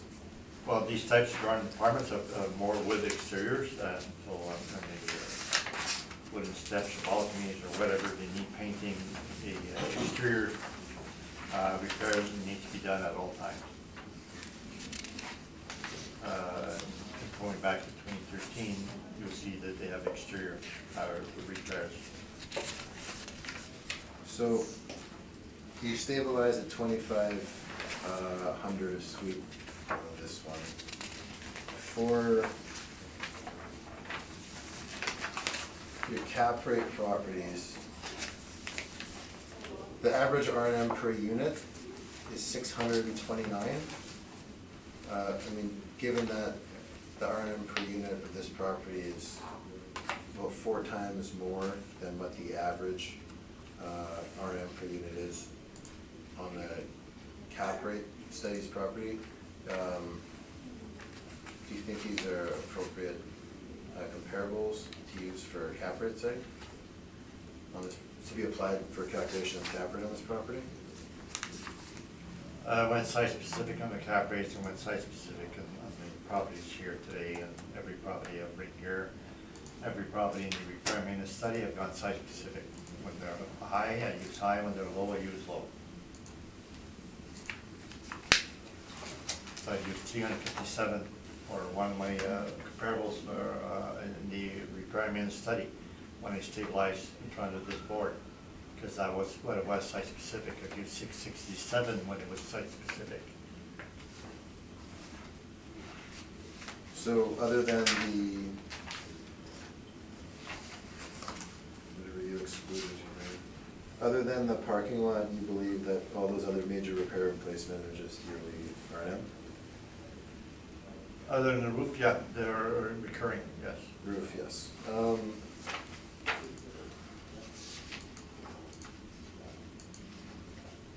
Those are my questions, thank you. Carrie? I have no questions. Harvey? So I'm referring you to your page number 8 of your brief. And just look at the numbers in the stabilization. I looked, first of all, management fee. And you showed the maximum management fee at 68,000. You averaged it at 66,625, and you stabilized it at 98,298. How did you get stabilization so much higher than any of the actual amounts? Because it's owner managed and they don't charge themselves a market management. Well, I understand, but if you look at all your rates, they're all much lower than what you stabilized it at. By like $30,000. Nevertheless, the municipal board uses 5%. The assessor municipal board uses 5%. We have a decision. Oh, so you took 5% and just did it that way, okay. Okay, this is a standard, this is standard. Yeah, no, but if you're taking all the cities, you know, if you're using their model amount, but you're saying we should use others and stipulate the exact amounts. And if we're gonna do one, is it fair to take a stabilized amount that's much higher on a model and then use your actuals, which are much lower, and get the benefit of both ways? Isn't it like biting the candle or eating the chocolate bar from both ends, basically? Like, can you have it both ways? I'm asking you. Do you think that's fair? Since 1991, I've been using 5% management for apartments, so it's been very, very consistent. I understand, but that's a model rate, and you're saying we should use the model rate on the things that you like, but you use the actual rates on things that you don't like, and is that fair, I'm asking you? Well, I'm saying that your question is unfair. Oh. I am very consistent. How you stabilize certain items, some you go 2017. Rents, you go 2017. We don't do averages, we do percentages, we don't get rents from market. That's what we use. Vacancy, we tend to use the vacancy as of 2017. Sometimes we use a 2-year average. Management is always 5%, whether higher or lower. Insurance, we use 2017. It's not so much what disadvantages for me or not. We have defaults. Every item we have defaults. We go to the municipal board, I settle 200 of them, and we go with those defaults. Everybody uses those defaults. And then we say, well, for this time, utilities should not be at the default. Or we'll argue repair and maintenance. Management is at 5%. I can get the decision for you if you want. I brought a bunch of decisions in my briefcase where the assessor... No, I'm asking a generic question though. I'm not just saying management in this instance though, but I'm saying you're saying we should use your actuals and you get a evaluation using your actuals if they are actual of almost half of what the city has it valued at. With your higher cap rate, of course. And I'm just saying that it seems to me that you can't pick and choose like that, and you have to be consistent. If you think we should use actuals, I think we should use actuals. Absolutely not. We cannot use actual 2017 for obviously everything. Okay. If we did, it would be 562 NOI. Okay, Henry, I'm not going to argue with you. I made my point, and you gave me your answer, and we're not going to agree. So I'll leave it at that. I've got other questions, though. Okay, go ahead. Okay. Okay, so advertising, I know that you're saying that they require more advertising because they up the rents and they have more vacancies, so naturally they're going to advertise more, but once they get it full, and I think Mr. Baragas also asked you that, this advertising is not going to be ongoing, because once they have the vacancy factor reduced, they won't have to advertise as much, so should that be stabilized at what the lower rates were instead of taking the actual highest rate in 2017? The advertising may change in the future if the market changes and or if you reduce or increase the discounts. But based on 2017 rents, which we're using, they had high advertising. I understand, but a person who's going to buy this is going to look and say, well, you know what, I can see the average though, and it's not going to always have a higher vacancy factor because they're going to go into the rents. And they're not gonna, in their numbers, when they're trying to arrive at what they're gonna pay for the property, they're gonna stabilize it. They're not gonna look at the highest rate like you did. Well, that's a judgment call as to what the purchaser would do, but I'm saying that we should use 2017 advertising because it matches the vacancy problem it has in 2017. Okay, so then we go to Hydro, number 20, and it was as low as 35, you have a stabilizer, you have an average of 35,922, but in fact you took the highest rate, which was the 2017 one, 42,726, and it does fluctuate. It was higher, for example, in 2015 than it was in 2016, so it doesn't, this is not much, I agree, but it's not necessarily going to be always at the higher rate. Well, no, but if you look at water and gas, they went the other way around. They went down, and I used the lower ones. Yeah, and fairness, you did do that. And the overall utilities went down from 310, 293 to 291, so I'm all lower now on all three utilities. Okay.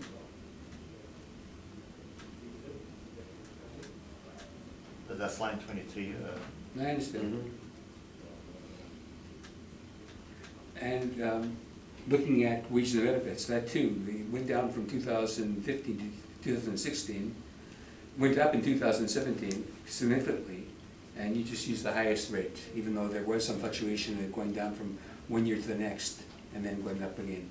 The line 17 you're talking about? I'm talking about line 28. Oh, 28. Yeah. Oh, caretaker, that reflects the, part of the caretaker gets paid with rents, so it reflects the current rents. Yeah. So our default, which the assessor follows at the municipal board also, is to use the 2017 or the closest year to the valuation date. So the default is to use the most current caretaker cost. Even though, in fact, okay, that's fine. Well, that's a default, No, that's fair. and it's not far from That's part of fair, it. that's Yeah. fair, okay. Yeah, there's reasons we have certain defaults. Yeah, okay. Okay, thank you, Mr. Dumont. I'm finished asking questions.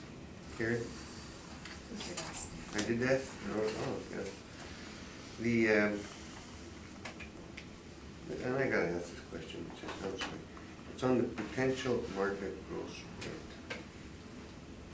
You're showing 2,236,000.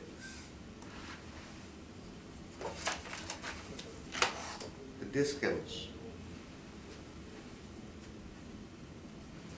So the rents in 2017 went way up, then they show higher discounts of 557,000 on 2017, and as low as the discounts of 287. So they doubled, more than doubled, from 2014 and 2013.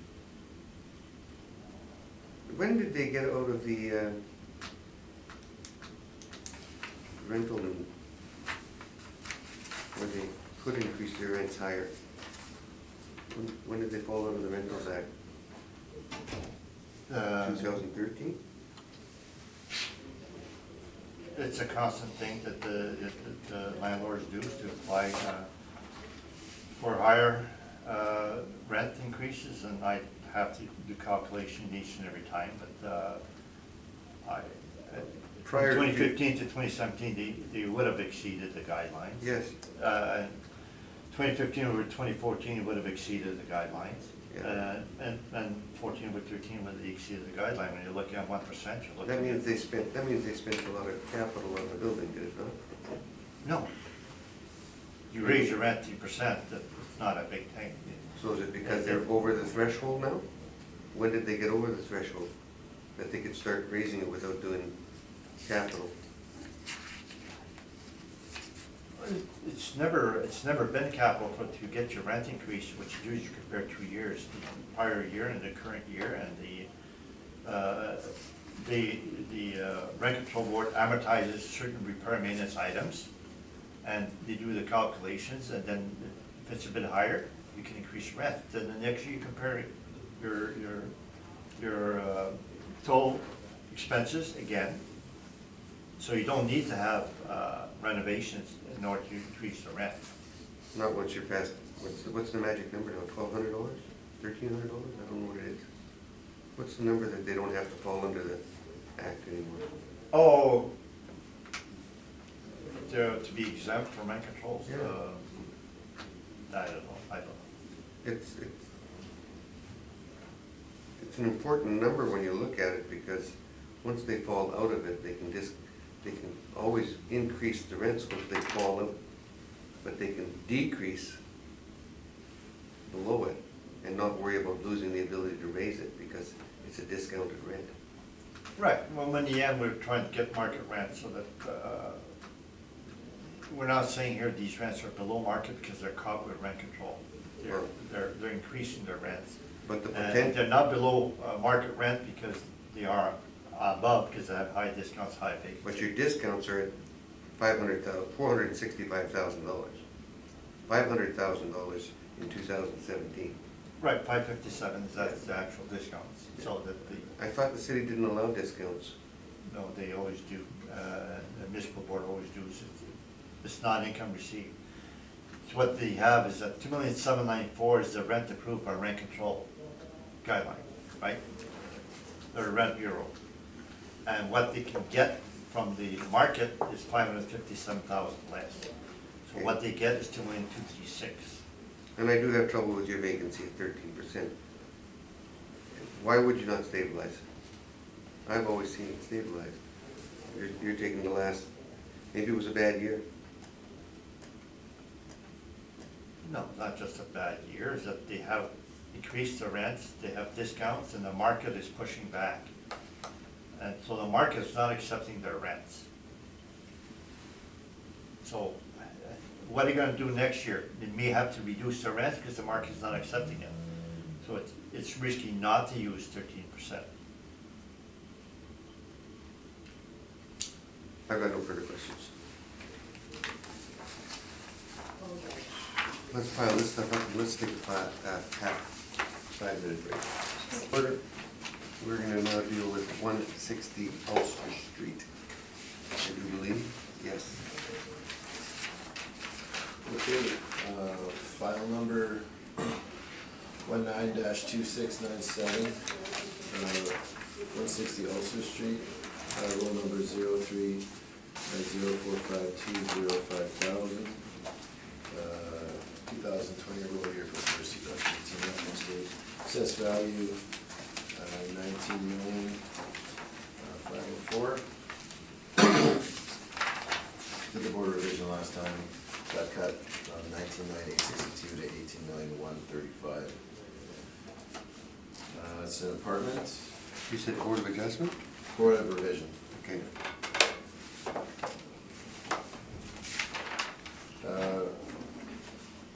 Located at the corner of Ulster and Allegheny, here on West Subject property in Fort Richmond.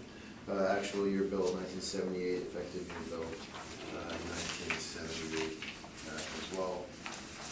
So we've got 100 suites, 8 buildings, similar to the low-rise garden-style apartments. Construction class D, pardon me, wood or steel framed walls. Page 2, nailers, they've been handed them in. Page 3 shows the breakdown. You'll notice that there's a 5% vacancy applied to this property. This property has been shown that they've had some higher vacancy over the years. So member of our department put a 5% override on it. There's also an issue with this property I'll get into further in regards to a fire that occurred. But staying on page 3, our model valuation, 5% vacancy override, 55% expense ratio, net operating income 975,000 to 11.5% cap, comes up with our generated value of 19,504. Page 4 shows our up comps in the area. We bracket the subject property, effective year built, is similar to that of the subject, of the comparables as well.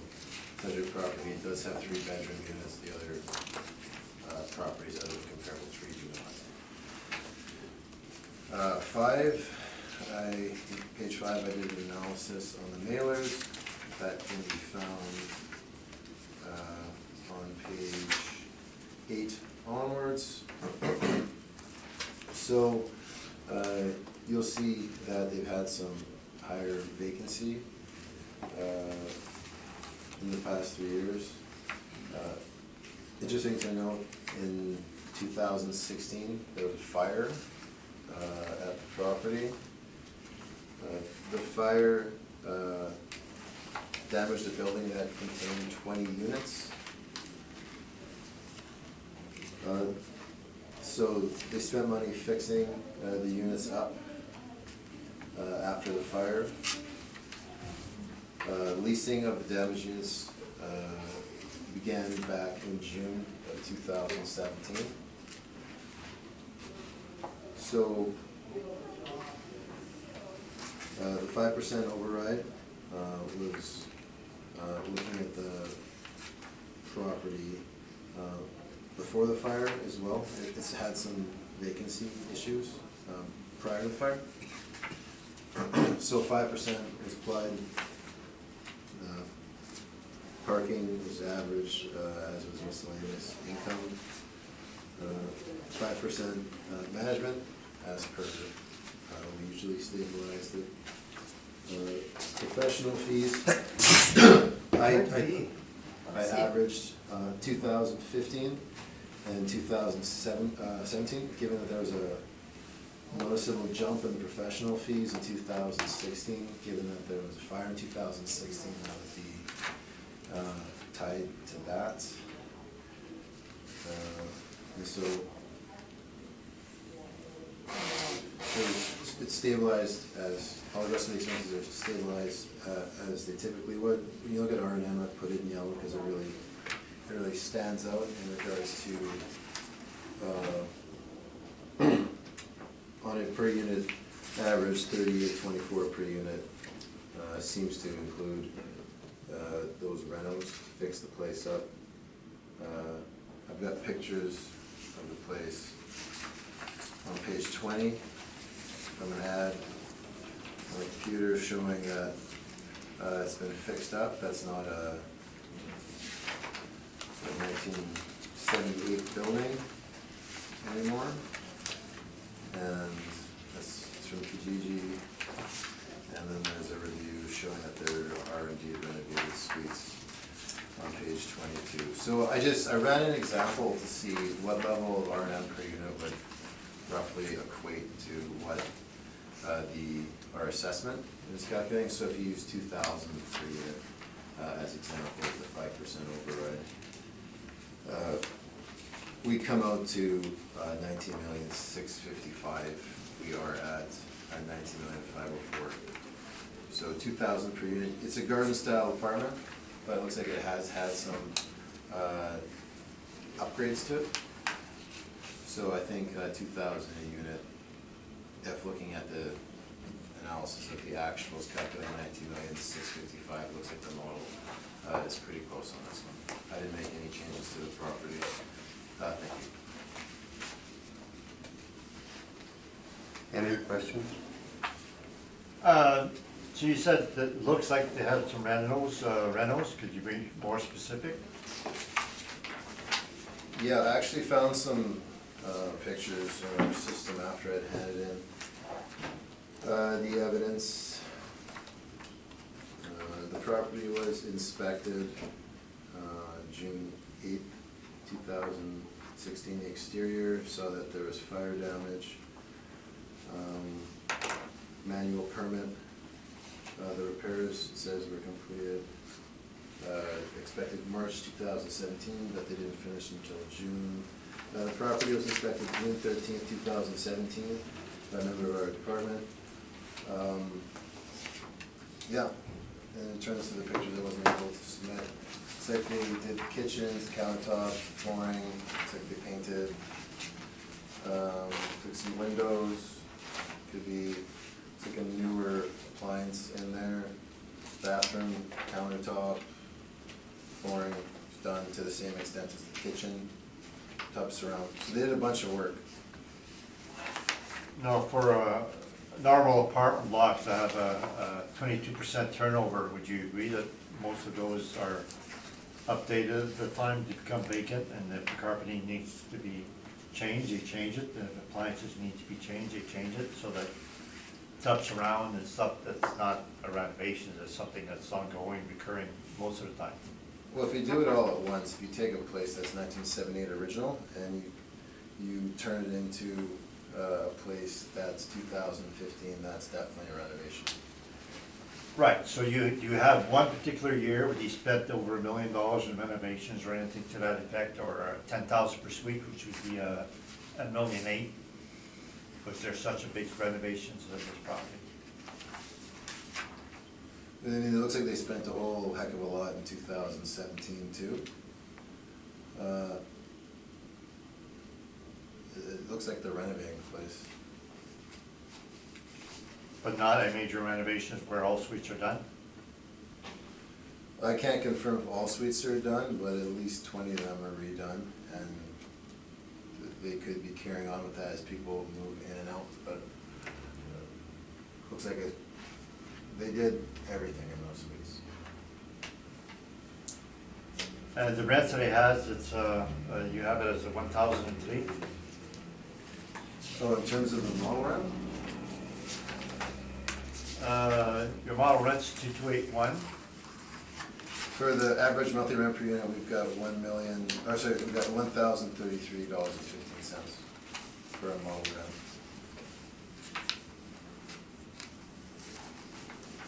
And you stabilized at 2,192, which is less than the model rents.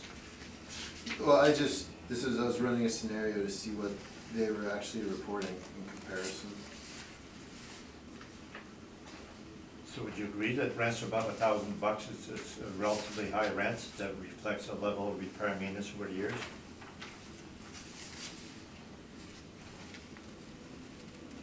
Above $1,000?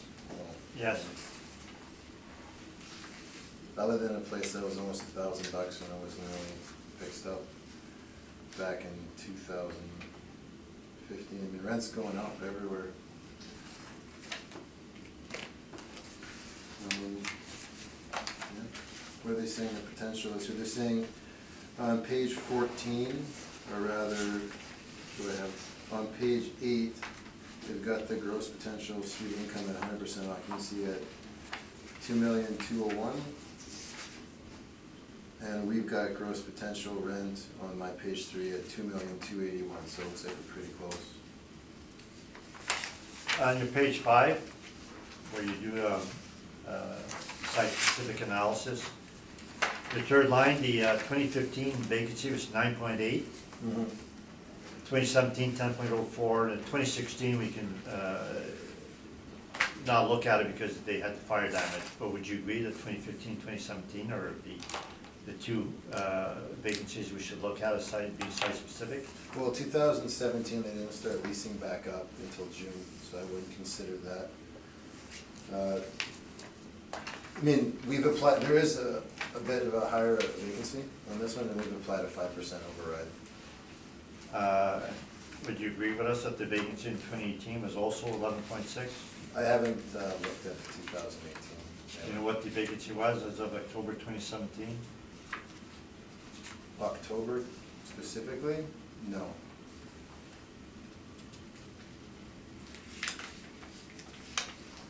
So you don't know for a fact whether the 10% vacancy for 2017 was actually much lower as of April 1st, 2018, or 2018 itself? I didn't look at the 2018, no. And then for repair maintenance, you maxed it at 2,000 per suite. Where did you get your 2,000 from? I just ran a scenario seeing what sort of R&M per unit would equate. We calculate a value similar to our model and seeing if that number would be reasonable given the type of apartment, given that a large portion of it, at least a large portion of it, has been renovated, which would, that portion would need less work on it, on a go-forward basis compared to the other units. So 2,000 per unit, given it's a garden-style apartment, part of it's renovated, I thought that was reasonable. Now, your taxes, you used 168,181, and now the 2016 was 196. And would you agree that 2017 taxes was down due to the supplement, just for a short period of time? Oh, yeah, you know what, we did remove some units from the valuation due to the fire. And I calculated taxes at 198, if it were not using the reduced assessment for fire. Would you Yeah, agree? you know what, you're right on that one. Given that we're looking at the total complement of units, 198 would be a more accurate figure for taxes on that one. That's all questions I have.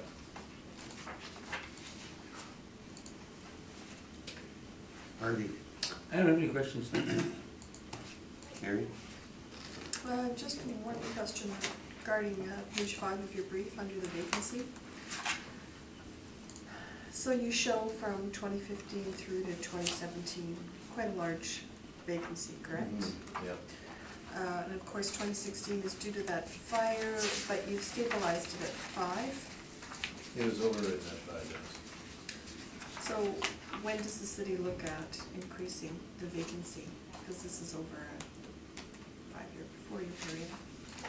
Well, When do you start looking at higher vacancies, if percentage-wise? it's something that's chronic, it's something that's not related to, like for instance, the vacancy here wasn't overridden because of 2016 and 17, that's fire. Mhm. 16 was fire happened and it wasn't fixed until mid-17, so that's fire as well. You'll see in the applicant's brief that in the years prior to 2015 there's also been some vacancy issues. Mhm. So it's over a long-term basis, if they have an issue, you recommend. So, yeah, so that's what I'm saying. So in 2015, it was almost 10%, which was prior to the fire. And you've just stated that, Mhm. I guess the evidence Mr. DuPont is going to present that there was an issue of vacancy in past years. So so would you not say then that there's been an instance of chronic vacancy in this property? Yeah, that's why we have an override on it. I mean, if you take the repair and maintenance in 2015 of 578, and you divide it by the number of suites, 184, you're looking at 3,141 per unit. That's quite high. So there could be potential where they're fixing the places up, and they don't have renters in there. They rent them as they're fixing them up. So that would drive a higher vacancy. Right, but I'm just saying, you've stabilized it at 5. Yeah, remember right I wrote it at 5 because this place has had a higher than normal vacancy for some time. So when do you increase that number though? At what point? Well, we make a judgment call over a number of years, and then it gets adjusted. But it looks like this place. So sorry, so this is your judgment call then at 5%? Yeah, a member of our department overrode at 5%, Okay. and we'll see how it continues this post-fire. Okay, thank you. Your expense rate, that 55%, that's a model? On your page 3? That might actually have been part of, yeah, someone actually did adjust it. Did they adjust the taxes to the 198? That brought it to about 58%, wouldn't it? I don't have a note on that, but Mr. DuPont is correct that the taxes should be adjusted. So it should be closer to 58% then. I don't have the calculation, but there should be another 30,000 on the Yeah. expense end. Yeah, for sure. Carry on with your presentation.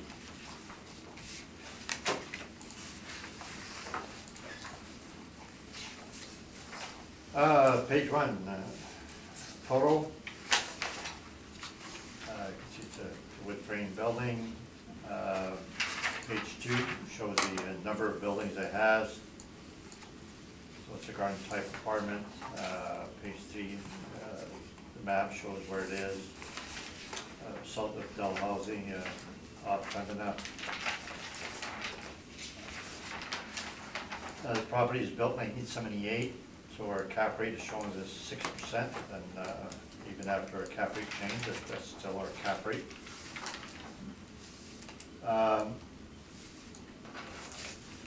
Now, before we go to the spreadsheet, we go to the data.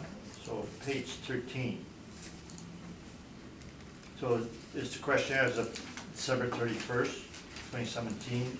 And if you look in the middle of the page, it says the average rent, it says average as October 31st, 2017, 2201,568. That's the figure we put on our spreadsheet. That's what we stabilized at, the October 31st, 2017 rent, which is slightly higher than Matthew's site-specific valuation. Then we have the 2017 questionnaires, and like page 15, they show kitchen refurbishments. So we disallowed under remarks, we'll see that we disallowed. So the that follows the format given by the assessor, and they do show the what they consider CapEx, where the assessor asked for it. The last 2 pages, I believe, page 29. 2016 assessment was reduced by the board down to 17,127,000. And then the 2017 supplement for the fire was 15,265, and that's the taxes that the assessor had, 168. So I use a 17,127, and the normal assessment before fire. So back to my spreadsheet, which is page 7, not numbered, but it's page 7. At the bottom of the page, it shows a tax calculation. So I use a 17,127 times the mill rate, etc. I come to 198,458. So that's my stabilized taxes. Then the line 1 shows the rent, what it was. So they're slowly increasing the rents. The vacancy for 2013 was 7.5, 2014 7.4, 2015 9.4, 2016 is higher, but that's due to fire. Then it goes to 10. So the prior years are 9.47. They're not 5. And then far right, I checked the 2018 questionnaire, and the vacancy is 11.6. So it has not dropped down to 5 or below the 10. It actually went up. So we stabilize at the higher than 2017 on line 3. The potential rent from the income and expense of 2192, but we stabilized at 2201, which was their October 2017 rent. So that's slightly higher than actual 2017, and slightly higher than Matthew. Then I added the parking and the miscellaneous. The miscellaneous is always a 3-year average, and that's what we stabilize at. I look at Matthew's site-specific, and I think we pretty much agree on everything except for vacancy and repair maintenance. Line 16, Matthew did say the 56,000 professional fees in 2016 should be disregarded, and I disregarded it also. So we are the same. We stabilized at 20,599. We stabilized the utilities at 2017, etc. And taxes, well, taxes were off. Caretaker at 2017. So I believe we're the same. I'm the same as Matthew for virtually everything except for repair maintenance and vacancy. Other remarks, it says fire damage is spring 2016, affecting 20 suites. Permits low in summer, fall 2016. 2.2 million to complete repairs. The result, fire damage, occupancy damage unit to June 3rd, 2017. 2017 supplement, reduced taxes for a year. Fire damage, 20 suites. Kitchen refurbished CapEx shown in 2016 questionnaire is excluded from our repair maintenance. Excluded 2016, 2017 R&M, which could include repairs for fire damage. So we stabilized repair maintenance at 2011 to 2015. So we exclude 2016 and 2017, which are higher. And we catch the low year in 2011 at 194,000. And that comes to 2248. Then far right, where we have the repair maintenance line 27, we show the 3 years, 2013 to 15 is 2803. That's without the low 2011. 2011 brings the average down. 5 years, 2011, 2015 is 2248. So I use the low end of that. And this is a garden type wood frame multi-building, which we use 2,500 for the Rancho property. But this one we went site specific based on the 11 to 15, which is 5 years prior to that. Now we have the repair and maintenance study that we provided to you before on all properties, and now we have also the LICO properties. So this is the evidence for LICO properties only. So we're doing 160 Ulster, the third property here. And the 5 years that we use is 2248 actual. Mind you, we skipped the 2 high years, 16, 17, and we stabilized at 2248. So in the middle of the page, actual R&M, and 125 Allegheny was 3588. We stabilized in 2015. On the far right, it says what we used. We used 2013, 2014. What did you say you stabilized at? 2015 for 125 Allegheny. Oh, you don't, okay. And the far right says remarks, we stabilized at 2013, 2014. So you went site specific, but we excluded some of the high years. 100 Ulster, the actual R&M per suite for 5 years was 3588. We stabilized at 2015, which again was using 2013, 2014. Still site specific. We also show the rents that we have for the LACO, and they're 1148 for 125 Allegheny, 1150 for the next one. 160 Ulster is lower, 997. The next three are 1071, 1136. The other one on the list is 91 Willow Lake Crescent. Actual R&M 2387. We stabilized 2188.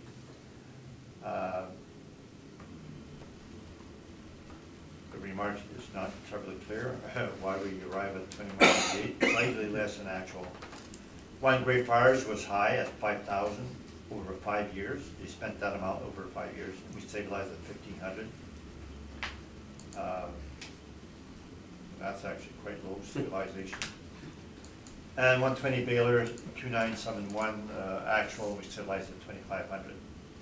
So it shows the average for all these properties. We stabilized at 2078, but the actual is 3297.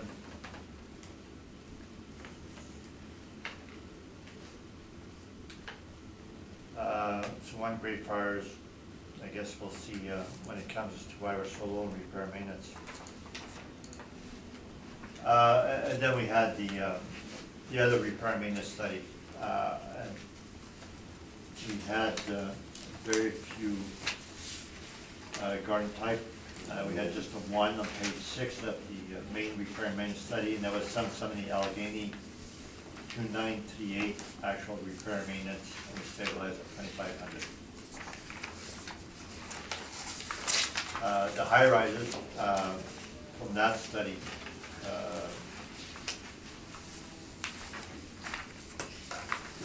page 4, the average 2309 per suite. So we had 11 properties at 2209, and the rents were 1,041. So the properties, the high rises, which is a higher quality, tend to have a higher repair and maintenance. 2309 will support the 2,500 maximum we have for the garden type apartments, but they tend to have higher repair and maintenance than other types.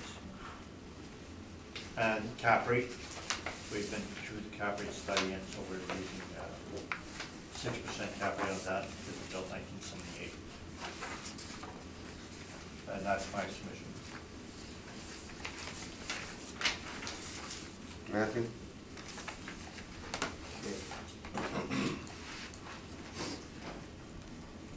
So you're saying the vacancy is higher than it was now, well, in 2018 than it was in 2017 when it was 10%?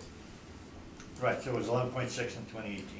Do you know what the R&M per year in 2018 was per unit? Like, are they continuing to fix the place up?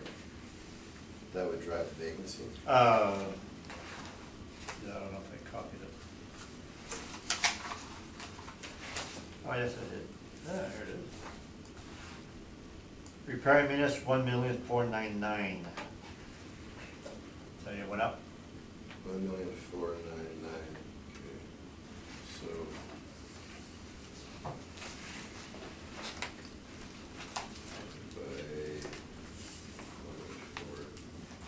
That's 8,000, that's over 8,000 per suite. Do you think that would be driving the vacancy rate for 2018? No, we're not. They're not keeping the suites vacant to renovate. I've asked that to LADCO before.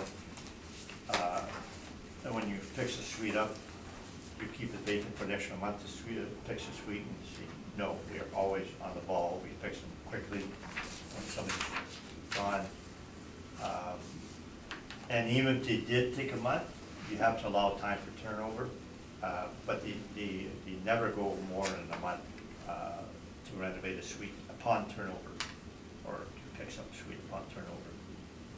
So you think someone buying this place would, they wouldn't consider that they're spending over 8,000 per suite in regards to a sort of vacancy? They wouldn't think that maybe the workers would be in the way of getting the place rented up at all? I don't think it's a valid argument. I can see when the property goes dark and they go for rehab and they actually evict all the tenants and they do their repair and maintenance, and they take 6 months to a year, and then they put up on the rental, on the market again. Those types of situations, the repair and maintenance and or renovations create the vacancy. But when it's on a turnover, it does not. Would you include that 8,000 per unit in calculation for R&M if you were stabilizing for 2018? If we could, well, for the next reassessment, I would like to come to a maximum again of around 2,500 per suite. Okay. I do have some cap rate rebuttal I haven't handed out yet. Can I hand that out? No. That's even. You're gonna rebut now? Yeah. Can we finish our questions? Oh, sure. Well, I'll just hand it out for the sake of. Hands in. That was approved.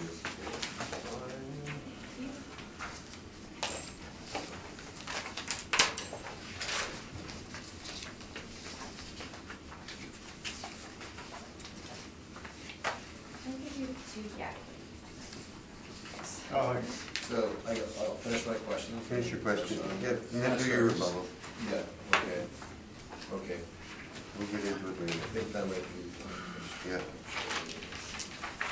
So are they continuing to renovate, are they renovating other suites based on its current condition up to the level of the fire damage suites? I don't know what they're doing after the reference date specifically. No, I just checked the questionnaire to see if the vacancy continued to help me stabilize the vacancy. So I saw 10%. I said, well, is this going down or not? I just took a peek at 2018 for the vacancy. Okay, those are my questions. Let's get right into your Oh, stuff. okay. While it's fresh in your mind.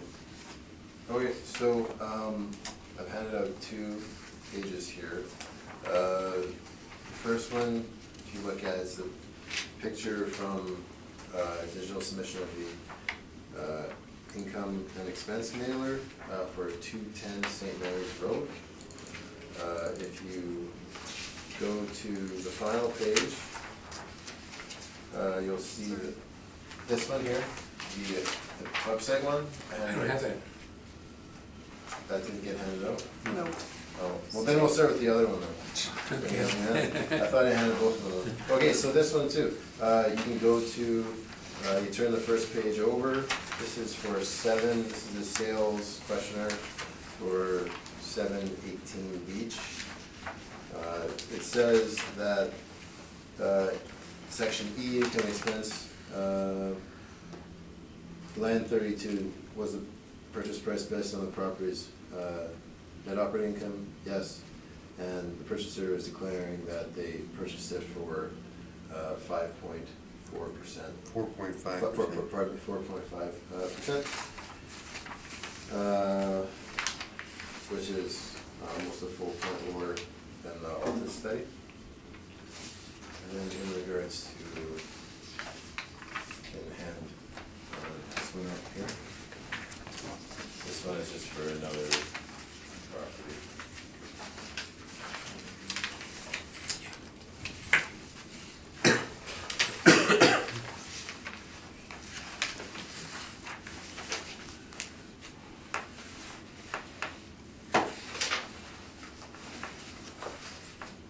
And then the last page on the one I just handed out is for 210 St. Mary's, saying they declared they sold it, they purchased it for 5.5, and I have a note for it. They purchased it for 5.5, and it was purchased on their net operating income. So it just, the purchaser themselves are declaring that it differs from what the calculated rate of 6.26 as calculated in all this capital study.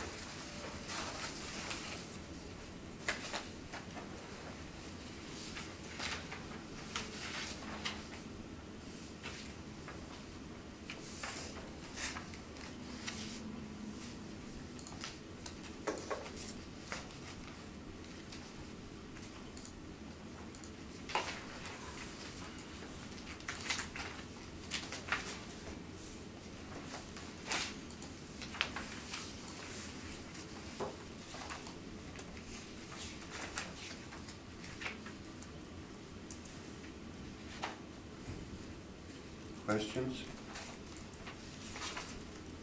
Henry?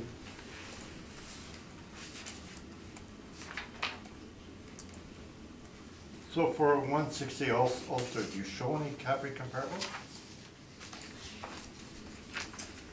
No, the cap rates are generated by the model on this one. I do have them here. Forgot to slip them in, but that would be something I didn't. They're in my future briefs too, they're my past briefs. Those are just, they just serve as examples in regards to what properties are transacting for on the market. So for 333 Ward, you have a cap rate of 5%, I believe, Yes. and the purchaser says it was 5.44, so why would you not say it should be 5.44 if you rely on the purchasers? That was the purchaser talking, they didn't communicate that to us, and I believe there's also an appraisal out there with it at 5%. And you yourself are saying 5%. 5.13. So when you say that 718 Beach or somebody else, St. Mary's, the owners say that their cap rate is 5.5 or 4.5 or whatever it is, would you agree that you normally don't rely upon that to establish your own cap rates? No, the actual income and expenses will be looked at, but this is just what the purchaser assumed the property was purchased for. So it's not prime evidence that you yourself would use, is that correct? It's what the purchaser assumed the property was purchased at, and that's per their own declaration. That's all questions. Harvey? I have no questions of Mr. Barakas on this. Thank you. Questions? No question, thank I think that pretty much concludes it, doesn't it? No, we have to ask No. questions to Mr. Oh, we have panel that. members, yeah, we've asked him yet.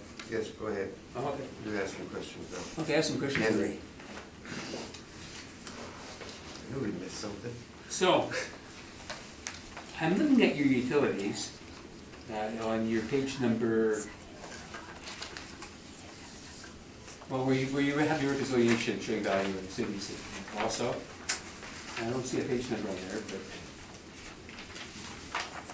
it must be 7, because the next page is 8.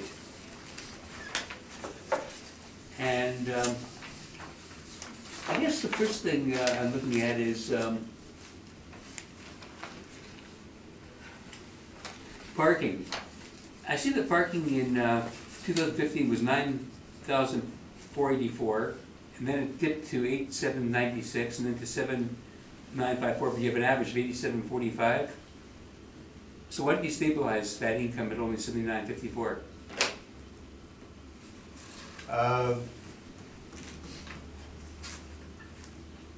The default for parking and laundry is always the 2017, because it reflects the parking rates at the time.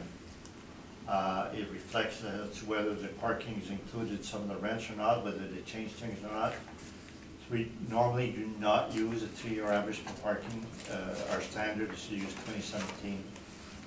It reflects the rates of 2017. Okay, but if in fact the parking is influenced by a higher than normal vacancy factor because there's a fire, and the fire has already been repaired and you don't have that vacancy factor because of the fire anymore, parking income would have gone up.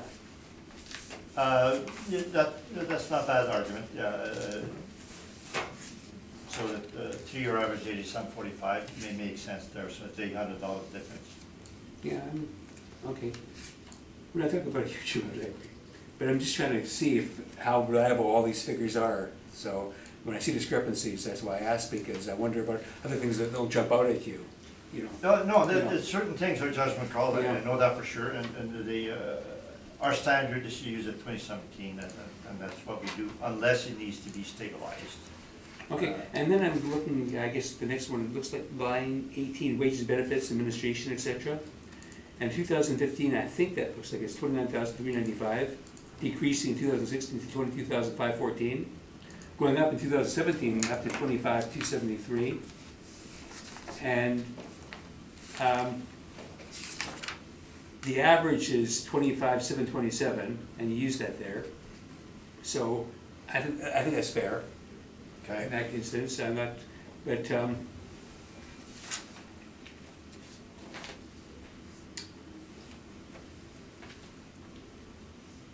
your utilities though, hydro, water and gas, I can't see like in line 20 how it can go from 7,663 one year. Talk about hydro, or is that advertising? It's water. That's water. Okay, to 14,000 the next year, 56,000 the year after that. Like those figures just seem to, I don't know how you can operate a place with discrepancies like that. They can't be accurate. No, the assessor stabilized at 2017 for all 3 utilities, No, I understand, but and I stabilized at a 3-year average. No, I'm just saying to you though, how can you have discrepancies from $56,000 down to $7,000? I mean, do you think those figures are real? Oh, there's something unusual happening there, for sure. Yeah, So that's what I'm saying though, when I look at these figures like that and I'm using your numbers and I see discrepancies, I wonder how reliable everything is when I can, you know, such discrepancies. I have to say, it makes me suspicious on everything. yeah, because it was a fire. And I stabilized at 2-year average, and Manchester stabilized at the high 2017. So, so I am 30,000 less than the assessor. So that could offset his taxes. But you have to decide between the assessor and I, and I'm lower, which works against us, against the owner. Okay, then we look at gas, 7,363 to 14, well, that's the gas we had before, so water was the one on top of that, which would be from 93 to 106 to 94, which I can see if there's more people living there. But in 2016, you're still claiming high, you know, substantially significant high vacancy factors all the time. So I find it difficult to see how it seems like a stabilized rate would be more like the two lower rates. If you have 20 people less living in the suites, your utilities will be less. So when they come back, if anything, we should be increasing the utilities, so that the 2017 utilities may make more sense because they have a lot more people coming back. What was your vacancy factor in 2016? Well, what's the vacancy? Yeah. 16.7. Exactly, you have a higher utility bill for water with the higher vacancy factor. That's the highest vacancy factor you have, that's went to 16%, and yet your water bill went up with less people living there. Yeah, yeah, that part doesn't make sense, whereas the hydro did dip and the gas. So I'm went just going back to you crazy saying, when I see things that Gentlemen, don't make sense. No sense arguing about a water bill. The city sends the water bill, and they can be very high and they can be very low. No, I understand, but It depends on the readings also, yeah. Depends on the tenants. You know, this is one of the cases where you cannot just go 2017 utilities, and Matthew did that. I went with a 3-year average. There again, maybe you need a lot more digging, but nevertheless, I'm less than the assessor. okay. I have no further questions. Gary? Mr. Dupont, did you have a chance to inspect this property? No, it did not. Okay, I'm just gonna redirect to the city. Sure, go ahead. Mr. Barakas, did you have a chance to inspect this property? No. Okay. Just a general question on all the properties on the docket today, did either of you have a chance to inspect them? I have not. I have Oh, not. Paget, I was at when I put it on the roll. I had not. Okay, thank you.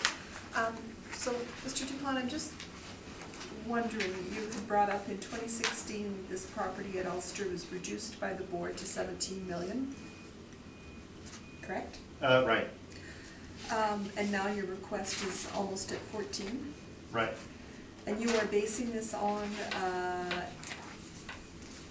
your cap rate and the 10% vacancy? Cap rate's been changed. Yeah. No, the difference between the 2018 assessment, we're not bringing that as to evidence. We used to, and then the board told me I should not, because then I have to explain the difference between 2018 and 2020. Things change. Vacancy changes, taxes change. We likely appeal to the municipal board. I don't think we should rely on the 17 million. That's what the board did, based on a different set of facts. Okay. Thank you, that's all my questions. That's good. Let's move, we're gonna take another break. We're gonna go to lunch.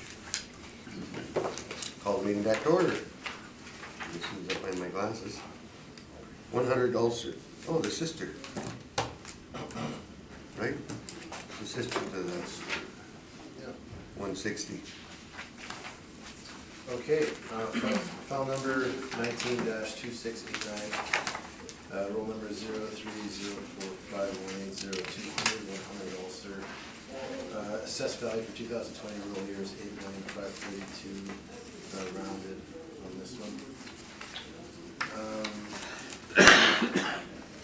So actual year built 1970, effective year built 1970, 68 suites. Of the 68 suites, 12 are 1 bedroom, 3 are 2 bedroom, and 20 are 3 bedroom.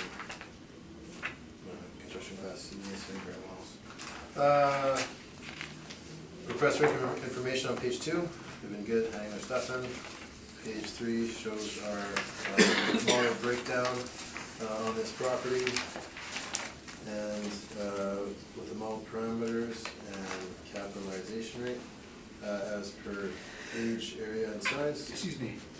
We have our 8,532 estimated market value. If you turn to page 4, we have our rent comparables. We've got 1220 on the rent, $1 million, or their average monthly rents range from just over 1,000 to 1,077. South Park, comparable number 3 has 2-bedroom units, the other properties do not, they're built around the same time. If you go to page 5, I did a review on the mailers that were submitted to us, which can be found on page 10 to the end of my report. So, looking at this property, you'll see that, first of all, yellow line here, the R&M, what they've reported for repair and maintenance and their mailers.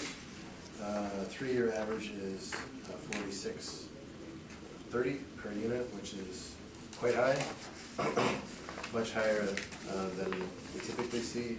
It seems as though that there's also higher than market vacancy. With this property, it would seem that there's a correlation between those two figures. In order to get in and do the work in the suites, people can't be living in them.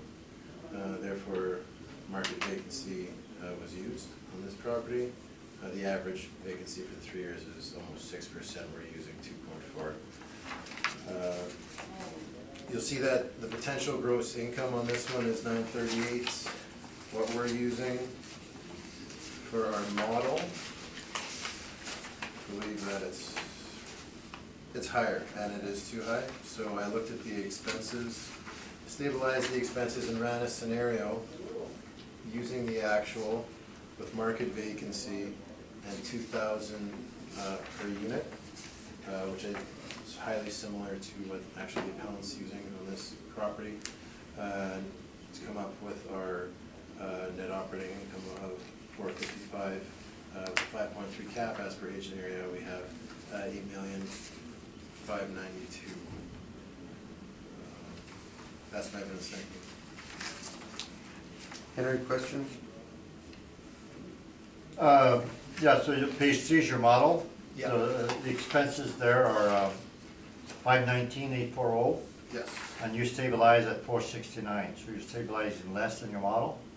Yes, and the actual income is lower than what we're saying. So we're high on income and we're high on expenses. And the reason you chose a 2,000 retirement is to get to the same value as to what you have with the model. I was running a scenario to see what sort of R&M per unit would bring those numbers together. And this is another one of these garden style apartments. So though built in 1970, it would stand to reason that repair and maintenance would be a bit higher. Your parking, 2017 is 2,535, 3-year average is 2,078, and you use the lower average. Would you not say the standard is to use the 2017 parking? Boy, can you tell that Maurice is there? Oh, yeah. It was 2015, 1,600, and 2,500. So it looks like I went with the average on that one. I don't know why it would go down to 16. Usually we see parking slowly go up. Nevertheless, you use, for parking laundry, you use a 3-year average instead of the 2017. So would you not agree that 2017 is the standard, unless there's a reason that you need to stabilize? Should be, yeah. Vacancy to the actuals for the 3 years was 6.3, 4.75, 6.81, yet you stabilize at 2.4. Yeah. So you're not recognizing actual vacancy? Well, it looks like I'm not recognizing the actual R&M either. It looks like when you look at what they've declared, they've done some kitchen work on their capital in their income and expense mailer. So in order to do that sort of work, it would affect lease up. Like they have to be in there working on it. They can't be living in it while they're working on it. So I just went with market. You're saying they're actually changing kitchen cabinets, You're not saying they're doing that while they're there, and they would be doing it upon turnover? Would you not agree?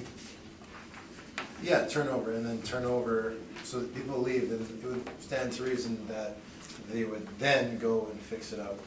Like on my page 9 for 2017, it shows that they did building and kitchen, they did $177,000 worth of work. So, I mean, that's a lot of money being spent. They'd be in the way, and once it was done, people would get back in there.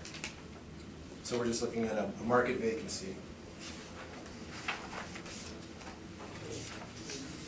That's all question. No questions? Carrie? Question? Yes. So I think you had stated earlier you didn't have a chance to visit this property or any of the Or any properties, of them, correct? yes, that's correct. So you are attributing the vacancy to the renovations? The vacancy? Right, you're talking about the, I think it's the kitchen, is that what you were referring Yeah, to? yeah, it's like, they're doing $4,600 worth of R&M now. Okay, so that They've means. also said in their capital cost that they were doing a bunch of kitchens in there. So they would be in the way of people being able to get into those, that suite would be vacant as long as they're working on it and unavailable to be rented. So what I'm saying is that that's pushing up the vacancy rate. Right, so, but these renos were just taking place recently, correct? According to the income and expense mailer, yeah, this is over the past 3 years. So it shows on page 5 of your brief, you're showing vacancy at 6 in 2015, almost 5 in 2016, and again in 2017, almost 7. That's So are correct. you crediting that also to renos? Yeah, I mean, if you look at the R&M on the yellow line there, that's much higher than what we see. So I'm saying they're tied together. So did you speak to the property manager? Do you know for sure, for a fact, that these were vacant while they were being renovated? Well, to do kitchens, they're stating in their capital cost that they're doing kitchen refurbs, the heat vents and AC, that is not suite specific. So they've been doing the kitchens over the years. That takes the place of someone being able to rent it. Okay, but what specifically did the kitchen reno involve? Well, I didn't inspect 'Cause the if place, they're- unfortunately. Yeah, that's what I'm trying to get at. If they were just doing countertop or appliances or flooring, that's a pretty quick turnaround. So I'm assuming that these properties are not staying vacant for any length of time, is my question to you. So on page 9, it said they spent $177,123 on buildings and kitchens, or cap. That was for the 2017 year. On page 12, they've got heat vents and AC 149, 163, but they got kitchen refurbs at 44,000. And then on page 15, we've got another 26,500. So they're fixing the place up, and that the workers are going to be in the way. Do I know exactly what they did? I haven't had a chance to inspect it, Correct. unfortunately. Okay, thank you. That's all my questions. Mr. Chairman, can I ask a question? Sure, go ahead.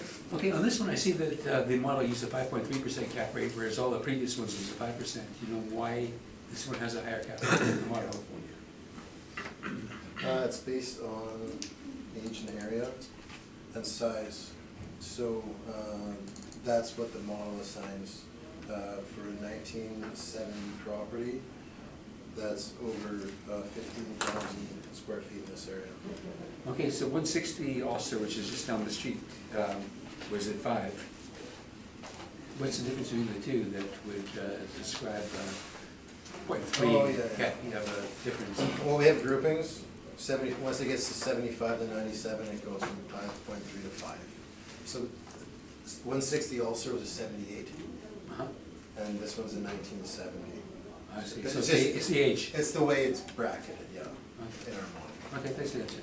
That's it. Let's go to your page 6 for your cap rate study. You didn't supply us anything else on this one for cap rate, so we'll use your cap rate study. Pardon? You didn't supply anything else in here for cap rate, right? No, I didn't include the properties. I do have them here, but I mean, that would be something that I'd be slipping in afterwards. It's the low-rise B, right, on the bottom? Is that correct? They all have 4 to 7.3. That's on your numbers. If you look at the CBRA, they're 5.75 they start at. 5.50 on the low-rise A. This would definitely not be an A though, would it? I don't think so. B or C, but, they got 5.75 to 6. Why the differential? I don't know what CBRE did. We get all the income and expense mailers that the building owners submit to us, and then the modelers do their analysis that way. They've got a low of 4 to a high of 7.3. And then you've got your 20 percentile 4.9 to 5.3. So you're going on the high side of 5.3. Are you saying older than that would still fall into 5.3 or? So 5.3 goes from 46 to 74 Yeah. in this region for 15,000. If it was 1945 or earlier, at the size of the building, it would be 6.6. So it doesn't show up on your numbers in here. Yeah, this chart is not as helpful as it could be. Hmm? So you don't know how Colliers came up with their numbers on that? No, I don't.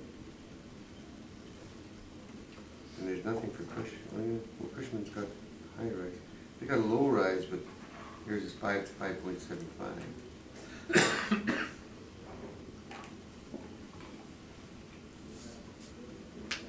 see. I'm done. On with your questions, Henry.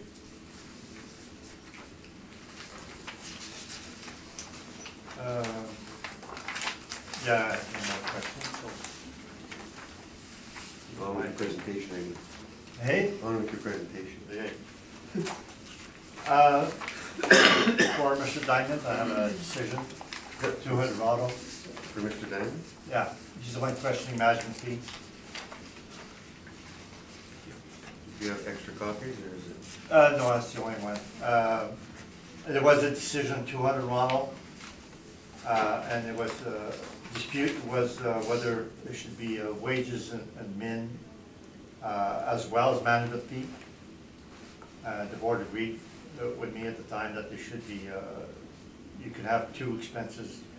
But the assessor was saying 5%, I was saying 5% for management. And there's quotes to that from Mr. Lucky, page 3, etc. They use 5% whether actual management fee reported by owners was higher or lower. So it's a standard used by everybody. So that's the decision. And the assessor today on all properties has used 5% when they do site specific, which I believe you did today. All my cap rates are at 5% also, management. So that's a standard. So for this property, built 1970, and the previous one, sister, is built 1978. My cap rate is saying that I have the same cap rate whether it's built 70 or 78. The assessor has a cutoff 1975, which I believe is totally wrong, because there's so many properties built in the 70s, and they're all pretty much alike. We should not have made a cutoff at 1975. So I disagree with that cutoff. Page 1 is the photo. So there is a townhouse style again, some wood surfaces. And page 2 shows the photos, in the Google map aerial shot, and then the page 3 is the aerial photo again, multiple buildings.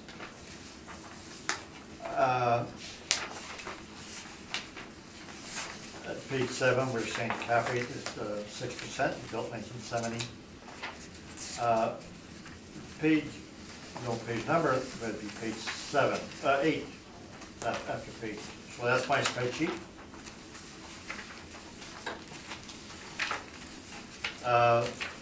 Now under remarks, it shows the 2017 building and kitchens was 177,000, and Matthew went over that already, but that includes building, not just kitchens. And then the 2016, the HVAC, but the kitchen went down to 44,000, and 2015, the kitchen was down to 26,000.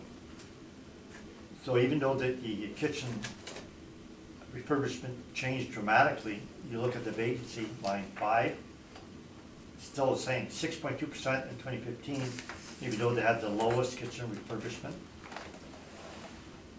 They can replace the counter probably in an hour or 2. They can replace kitchen cabinet in a few hours. I've seen them install kitchen cabinets. They're really, really, really fast. If they have the same floor plan, they plan ahead of time, they know what they're getting. They can do all these things in the same day. They can replace kitchen cabinets and counters in the same day. So this, and in the past, when they said that about LACO, I got an email from the Boardroom, and he sent me a nice email saying, we do not have vacant suites to do refurbishments.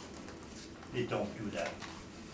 The email was very, very clear that vacancy is never due to refurbishment. They don't, because the refurbishments for stuff like that is very fast. The carpeting guys take an hour or 2. I mean, everything's pre-planned. They have the materials. They know where to get it. These things are fast. So we disagree with Matthew on a few minor things. Vacancy is the first one. So that you have the 3 years. Naturally, the rents are going up again, and the 6.8 is the actual, and that's what we stabilize at. Actually, the remarks is wrong, which says average 2015, 2017. I use the 2017.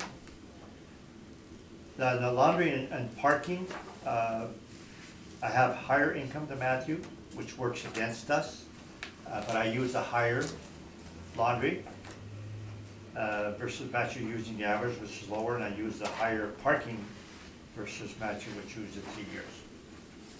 So there again, that these particular items are done on a standard basis. We use 2017 for laundry and parking, unless there's a need to stabilize because there's something unusual or erratic. Everything else we stabilize virtually matches the assessor Matthew, except for repair maintenance. So we show the repair maintenance, line 27. These items that we show there exclude any building and kitchens, refurbishments, and or HVAC. Anything that the LACO shows to be under major repairs, we have excluded.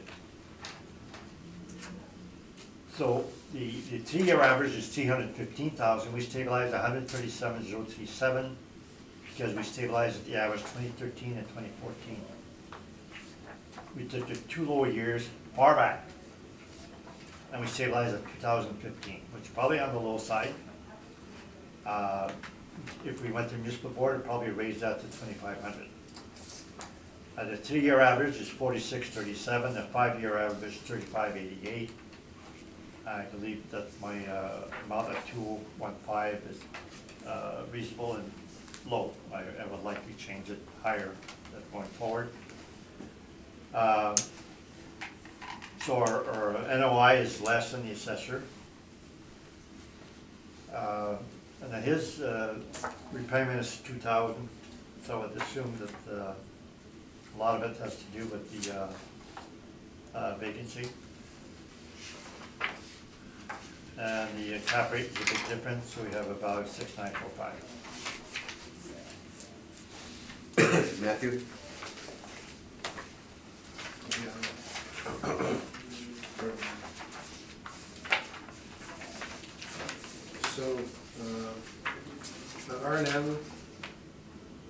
is lower in 2013 and 2014, it appears. The vacancy rates during that time with the lower R&M, I'm looking at your page 20. And it says that average amount of space vacant in 2014 was 2.78. And the average vacancy in 2013 was 1.96, so more around the market. Given that you've used the repair and maintenance figures from that period, why didn't you consider the vacancy at that time? So what you failed to consider is that the rent in 2013 was, if you put on my page 8, line 1, 2013 rents was 815 potential gross. 2014 was 831. It's now 938.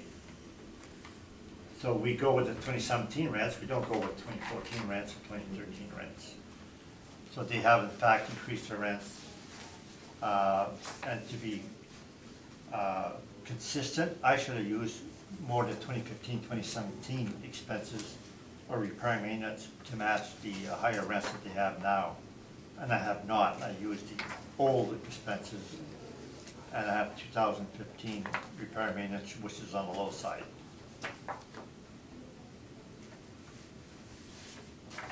Has this property got a rent exemption for any work that's been done? No, I doubt it. I don't know for a fact. I use actual rents, and then they have the vacancy, and the high vacancy shows that they're not below market. Those are my questions, thank you. Harvey? So I'm looking at something Mr. Barax just pointed out, and that was the repair and maintenance. And in 2013, you go all the way back there to show, and I see that it was reasonably low in 2013 and even a lot lower in 2014. Right. And then it seems to really escalate from there. And would that not be because they are doing significant upgrading of the property? They're spending more on the property, and I believe that The kitchens and other capital things that are enhancing the property? no, those lines exclude kitchens and HVAC. Okay, so there's no capital in there? No, whatever capital that they show in the questionnaires, I have excluded. Okay. So the 259 and 251 excludes those amounts. So what do you attribute to the fact that it requires so much more maintenance now than it did just a couple of years ago? 84,000 for 68 suite is only 12, Yeah. 1,300 per suite, so it was It's a very, low very amount. low, I very agree. low. But So I don't think 2014 would be anything close to normal. so you normally throw a year like that out saying it's an outlier. I would think that's an outlier, yet I use it in my 2-year average. Yeah. And going forward, I would likely increase my repair and maintenance over 2015. And do you agree, Mr. Rakis, that the amount that has been claimed on this property is higher than most similar type of properties in the city of Winnipeg? The city's giving them 53.5%. Yeah. He's at 52. Yeah. Good point. But even still, repair maintenance though is simply, it seems high pursuit though, doesn't it? No, for garden type buildings, I use a maximum of 2,500. I'm below the maximum here. We've done quite a few now, and Okay. I'm going to stick with 2,500 going forward. My repair maintenance study is getting bigger and bigger every time I come here, Right. and I'm at 2,500. And in spite of the fact that the city has increased the cap rate to 5.3%, I see you still sticking with your 6%, so you're not saying this property should increase your cap rate, obviously, or are you? No, my cap rate study, if you look, I have the 2 age groups at 60 to 74 at 6, and 75 to 97 at 6. the city has a cutoff of 1975. Right. And I'm saying my cap rate data does not show there should be a lower cap rate past 1975. Thank you. Carrie? I have no questions, thank you. These buildings that were constructed in 1970, 78, how many other buildings type like this are there in the city? The garden type? Of this building, this style, flat roof, California model we used to call them.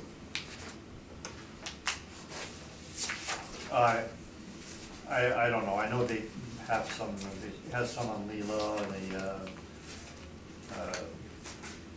Charleswood area has some.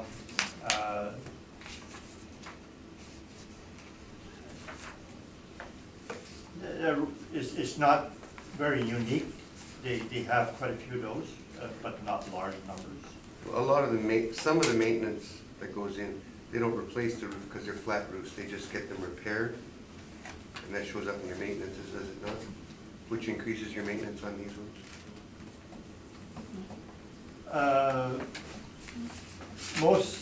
Well, if they have small amount of roof repairs, we include that as repair and maintenance, but the roof replacement is always excluded. Just for repairs.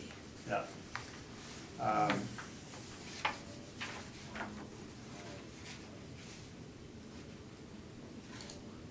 Yeah, this type would have less repair and maintenance than the 770 Allegheny with the gable roof, etc. And shingles. But then we disallow roof, if you recall, it had roof repairs, That's right. replacement every year, but disallowed it every year. So this is a bit better than the Rancho ones that they had on Allegheny. But we don't allow for roof replacement anyways.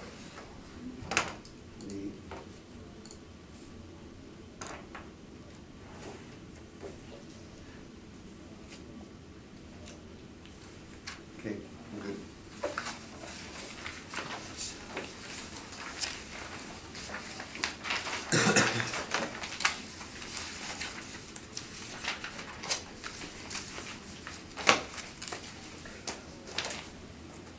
Next one will be 125 Allegheny.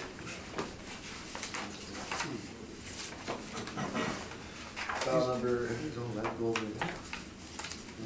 19-2600, roll number 0304595 125 Allegheny. These are sisters to the last one. Assessed value, $8,531,000, 1970, 68 suites, 53 outdoor parking spots, 12 one-bedroom, 32 bedroom, 22 bedroom, for the family and their mailers, our model income value summed on page 3, 5.3 cap, 1970, all expense ratio, and This is a copy of the last yeah, it looks like property. it's a copy of Probably on both of your parts, right? I use the same comparables and breakdown on it. The vacancy figures they're the same, the R&M amounts look to be same. So for the, as well as the expenditures on kitchen refurbishment and whatnot, so for the interest of saving time, that's They're my twins, presentation. so. Any questions on his twin? Or are they the same as the last time? Yeah, I see that they're identical. They do have small variances and expense the. Let me check. So now you did the same thing. You used 2.4% vacancy instead of recognizing the 6.78, 6.8, and you used 2,000 for repair and maintenance. Yeah, it just, it looks like jumping ahead to your brief, it looks like the lower RM is tied to the lower vacancy amount, so it was market. And your model had expenses of 519,788, yet you stabilized at 469. Yes. All questions? Questions, Harvey? No questions. Carrie? On with your presentation, Henry, please. Very similar. So I stabilized 6.8% cap rate vacancy. That's what it was in 2017.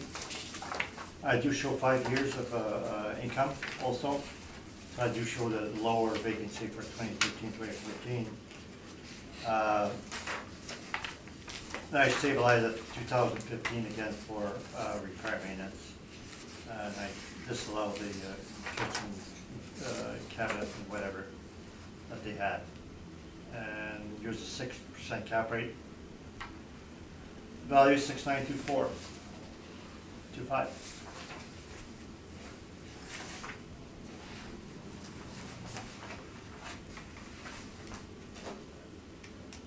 That's it? Questions? As the previous one? As the previous one. Yeah. Harvey? As the previous one. Good. You're good, Carrie, I'm good. Let's move on to the next one, then. Take it only over that quick, huh? The next property is Killarney Avenue. This is not the actual property.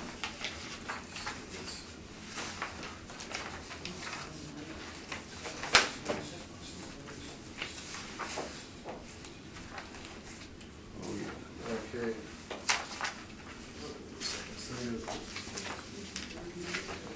First apartment block I lived in when I moved out of my house. That's how old that place is. Okay, file number 19-2403, roll number 0304, 2378000, Killarney, assessed value, 5,593,000. Actually, year built 1970, effective year built 1980. 2015, the railroad department contacted manager and requested inspection. As discovered that it was renovated. Renovation costs, as per 2013, according to my notes, were 1.6 million, including repiping, kitchen, bath fixtures, flooring, painting, electrical, balcony, reinforcement. Appliances and windows, exterior repair and painting is all going in, is expected to complete this summer. That was in January 2015, the note I have. So that would explain why there's an effective age on the property. The property has had some work done to it. The whole thing's on cap rate on this one, by the way, because Henry's got a higher number than me. So cap rate, 5 as per age and area.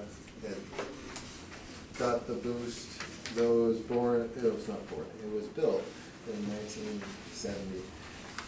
Effective age puts it in the 75 to 97 category.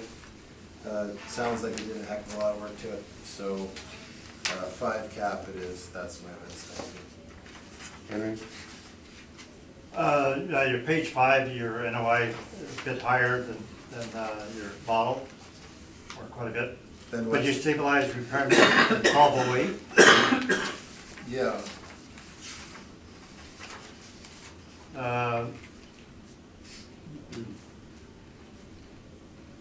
Which catches the low 2015. Is that correct? And 2015 is under 1,000 a suite. Would you agree that's kind of low? Mainly due to the renovations that occurred prior.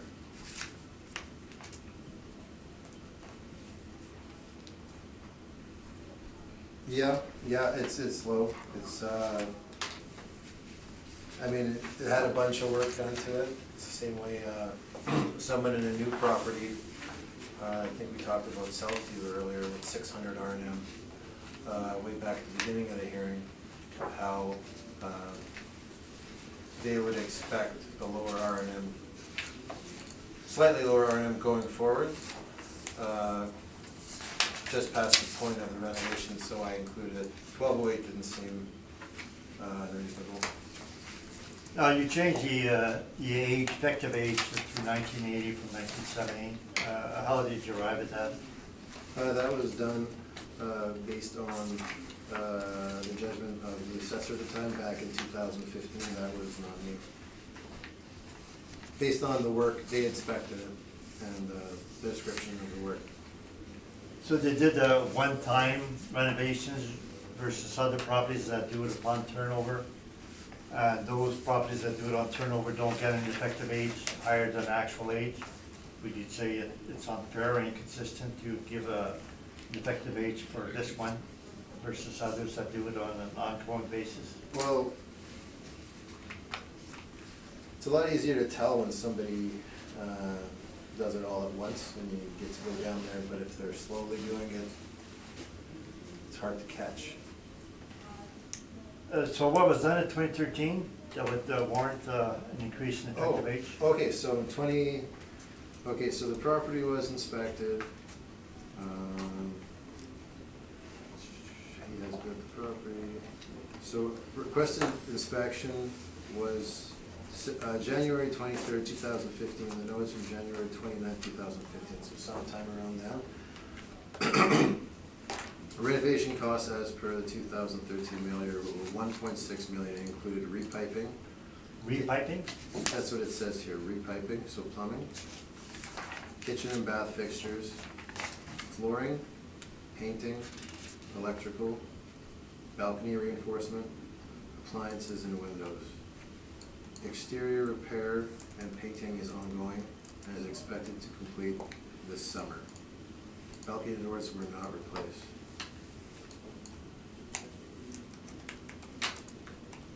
So those items are normal items done at the properties on an ongoing basis. Well, it sounds like they just replaced almost everything. That's not an ongoing basis, that's like a big 1.6 million capital expenditure. This property did it a one-shot deal. Other Yeah. properties will have the same thing, same finish, but they'll have done it over many years. Right, so. And those other properties don't get an effective age increase. Well, because as they're renovating slowly, the building also gets older. It's all questions. Do you have a question, Kirby? Just a couple. So I'm looking at your stabilized, and all of your the expense ratios when you stabilized were much lower than your model.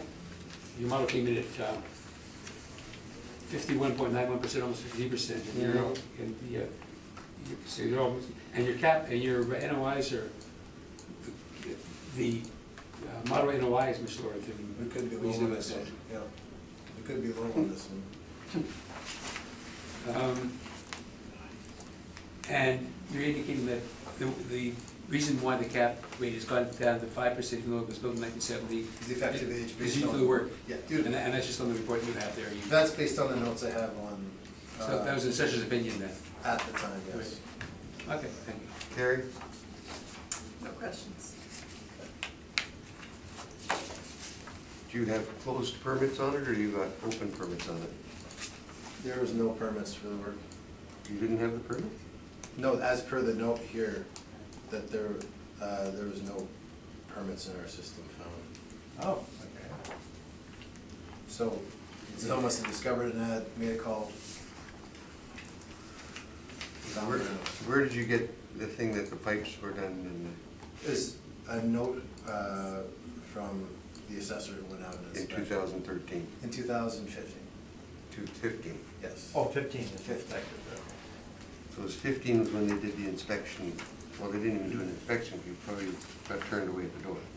No, it was inspected with the resident manager, and yeah, so we got information. And they gave you the information.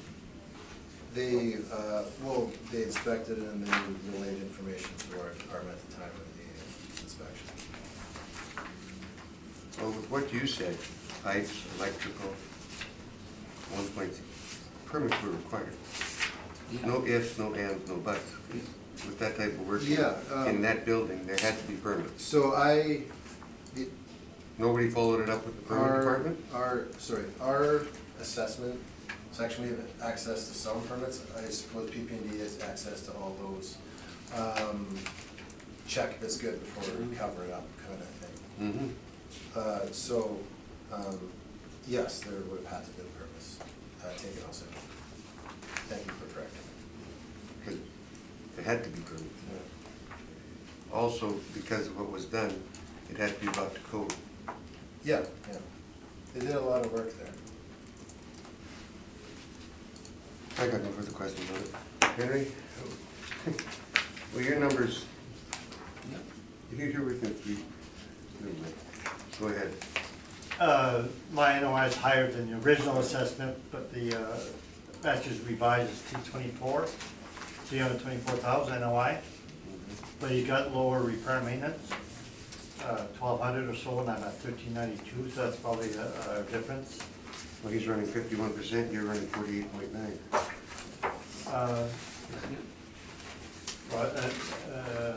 Yeah, but what did he do in this You site had a- specific though? 51.9 is what he gave you total. I don't know. Yeah, he was at 47.1% for the site specific. But on this sheet, he's, never mind site specific, what's he doing on this sheet? This sheet is giving you 51.9%. Oh, the original assessment was 51.9, and actually has now changed it. It went site specific, so you have to make a choice whether to go with the original, No, is he's- revised. He's not going with this number. He's going with this number, 5,592,000, Henry. Okay, fine. Is that not correct? Yeah, this is just an analysis. That's just an analysis, he didn't use that. Okay, okay. So my NOI is higher than the assessor. I'm going 6% cap rate based on a cap rate study. I don't believe that the effective age that the assessor's done has shown how they do it. And to me, most effective ages are unfair. They do a whole bunch of renovations at one time, and 10 years later on, they're almost the same as others that have been doing. And then they keep that effective age higher than everybody else at all times. Properties that have no renovations, they should be subtracted. I don't agree with any of these effective age things. It's a 1970 building. We have the rent that recognizes the renovations. It does not go any further, so the cap rate should be 6%. Thank you. Questions, Matthew?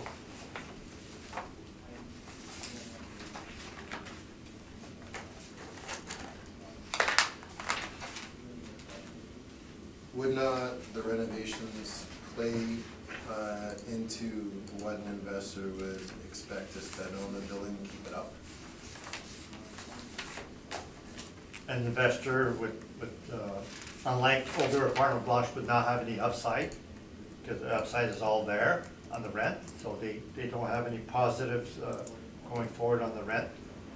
The repair and maintenance is already gone up, and looking forward, the investor would say my repair and maintenance is going to be going up as we go on.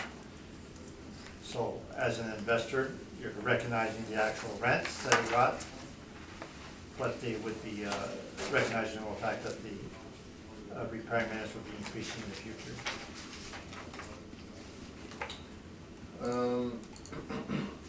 On your page 7, you're showing that there's vacancy, like, there's very little vacancy. They've indicated negative vacancy at some point. Is there a waiting list to get this property? Don't know, I used the actual, line 8, I used the actual rent receipt, whatever vacancy they had. If it was in fact negative or not, that's what I used. Waiting list, I have no idea. If the property is in high demand like this, would it not play into the mind of the investor in terms of generating a cap rate?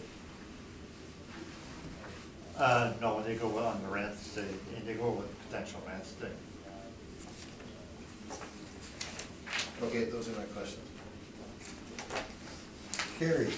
I have no questions, thank you. Harvey? So Henry, if I look at your synopsis on page 7 of your report, and if I were to take your NOI, which is higher than the city's, but if I were to do that, which is actual, and if I were to give it a 5.3% cap, which it would have if it wasn't renovated, by the city's standards even alone, do you know that the assessment would go up from what it is to $5,907,000? Yeah, there was a risk of us proceeding with an NOI higher than the city, so we had to have confidence in our cap rate. Okay. And we don't believe the cap rate should be 5. Well, When you have the CBRE, I believe starts at 5.75 for low rise, I don't think a 5 is correct. okay. Thank you, Edward, for the questions. I've got no questions. You are doing just fine tonight. Next one, back to that. 1 Great Fires, another flat top.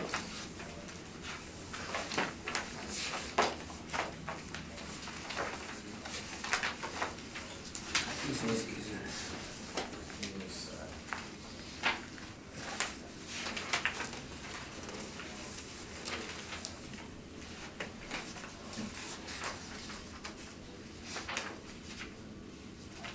Okay, file number 19-2621, roll number 03042439-200. 1 Great Fires Road, assessed value $8,011,000 for the April 1st, 2018 reference date for the 2020 roll year. It's an apartment, 4 buildings, 1 to 2 stories, located at Killarney, Great Friars. 60 suites, 60 outdoor parking spots, construction class C, masonry bearing walls. Page 2, we're going to have the mailers in. Page 3, this shows our model generated valuation for the 52 bedroom and 9 1-bedroom. You get your 60 total units with an average model monthly rent of $1,161.95. Model vacancy and cap as per age and area, built in 1970 without an effective age. We get 5.3 for our 8,001,000. Page 5 are our rental comps. We've got our comps. They range from 1163 to 1219.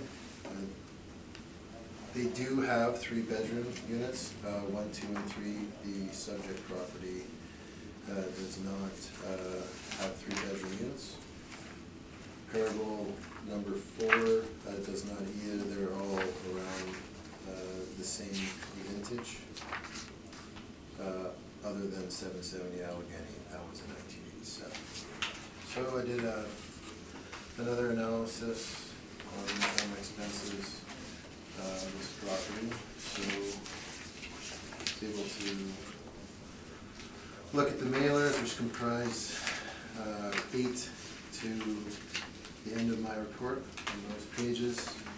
So you'll see colored line, 3 years. There's 1 year that really stands out in terms of repair and maintenance, and that's 2015. That year it was 321. 061 divided by 60 units. That's 53.51 per unit that year. So I didn't include that in the calculation. I just averaged 16 and 17. Looks like we did a bunch of work in 15. So going forward, 1158 per unit. I use the actuals. The average vacancy. 3.32, but we've got 5% in 2016, following the year of the renovation, and then we've got the year of the higher R&M per unit, correction. So the average is highly similar to the stabilized, so just stabilized there.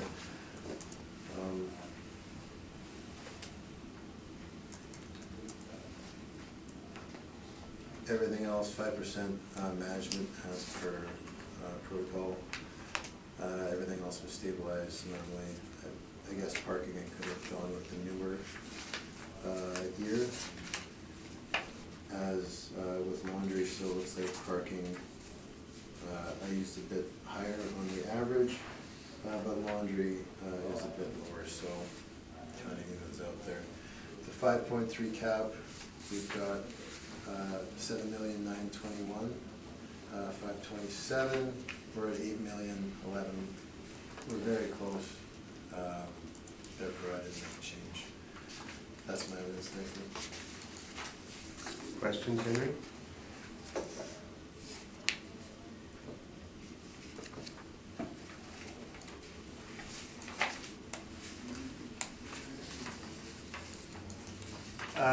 So repair and maintenance on your page 5, you have 2016, 2017, you disregarded 2015.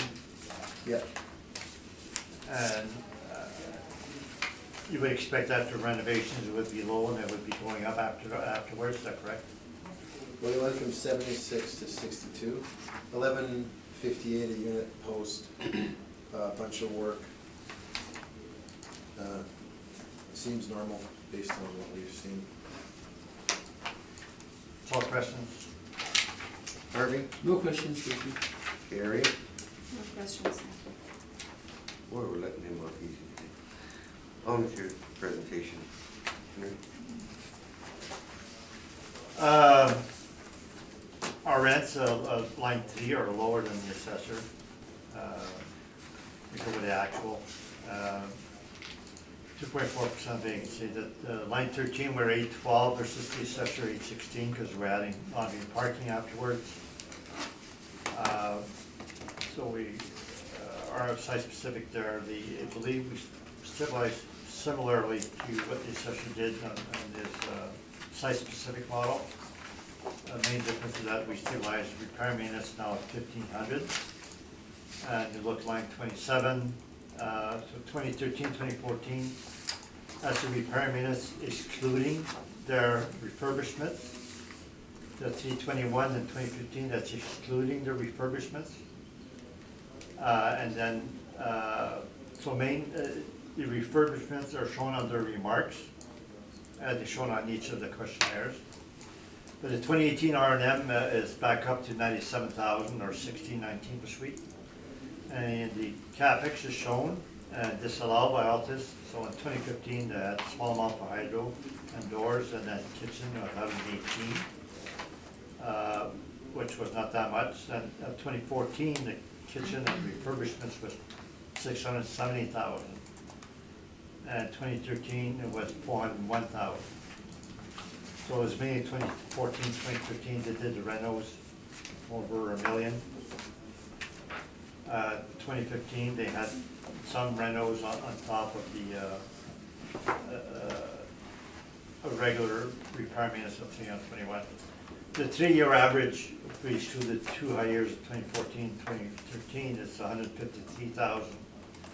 We stabilized at 90. We looked at 2018 to see where it is, and it's already up at 1619. I believe 1,500 per suite, reasonable. Thank you. Questions, Matthew?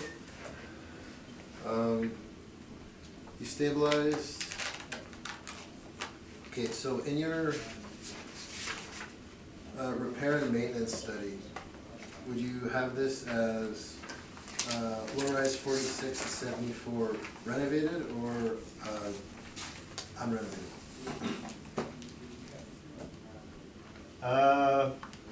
I just show it under LICO because we can't show it as part of the regular repair maintenance, but it would in fact be renovated, yes. Okay, so when I go to your general study here on your repair and maintenance for low-rise 46, 74, you have an average stabilized R&M per unit of 11.06. 1182, isn't it? Which sheet are you looking at? I'm looking at Look at this one. low-rise 46 to 74. Use this one, this is the Ladco property. I'm not looking at the Okay, line okay. one. Low rise 46 to 74. Mhm.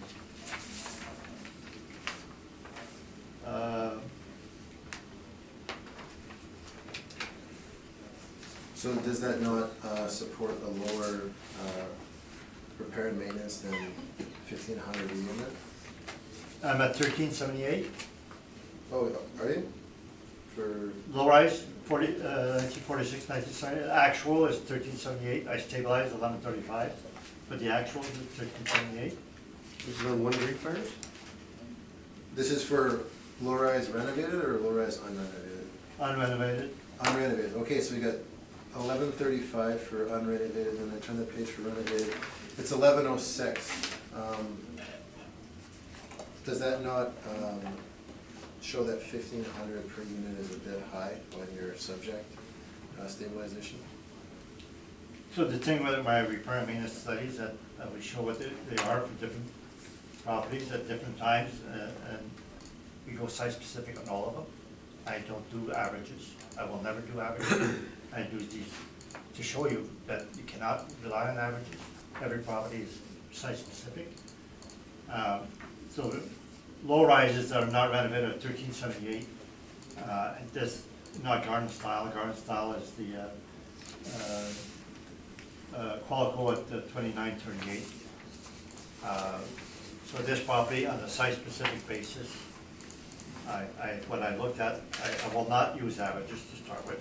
I looked at on the 1,500 because already in 2018 it's 1619. Those are my questions, thanks. Harvey? No questions. Carrie? No questions. On this sheet here, that I'm looking at, The Ladco one? yeah, number one Great Fires. What does it say the stabilized R&M is? Per room? 1,500? Per room, That's per suite is Per suite. 1,500. Where- Per room is 526. 526, yeah. Well, we go on a per room basis, but Yeah. we're talking per suite though. Sure, per suite, you have it at actual stabilized RM room. Isn't the room the actual suite? Yeah. That's the actual suite, Henry. No. You're going per room? If you want to get very technical, the suite mix matters. Well, one bedroom is Yeah. counted as 3 rooms. Okay, Kitchen, living room, bedroom, and then 2 bedrooms, you have more room, 4 rooms. okay, so, So if you have an apartment that has a lot of 2 bedrooms, well, the per suite should be higher than one that has only bathrooms or 1 bedroom. So to be very technical, on a per room basis is better than using per suite, but everybody thinks per but, suite. okay, what's per suite, it's 1755 then? The actual. No, the That's per actual room again. RM is repair maintenance, Repair and maintenance, 1,500, is my stabilized. stabilized. And that's what you're using? That's why I'm stabilizing subject 1,500.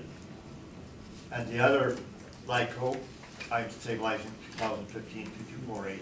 Because this was the building that said 5,000 originally for the figure. Remember it said 5,000 with the R&M on it, and then you said, I stabilized it at 1,500. Oh, yeah, the actual RM is 5,001 because it includes renovation. So I should probably change that and remove the 2 high years. I Yeah. should change that to 3 years instead. And I should, 2562 is the 2 years. Yeah, I should change that, but nevertheless, this is for Lyco Yeah, properties only. it's just, the- Yeah, when you use yeah. it, I'd like to have the right numbers on it, that's all. Right. And then,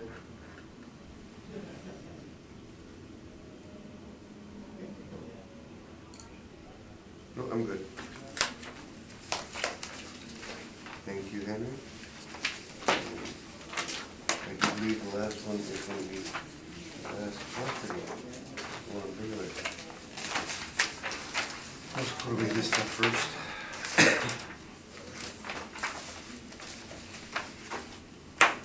Last property, 120 Baylor, please. When you are ready, sir. Yep.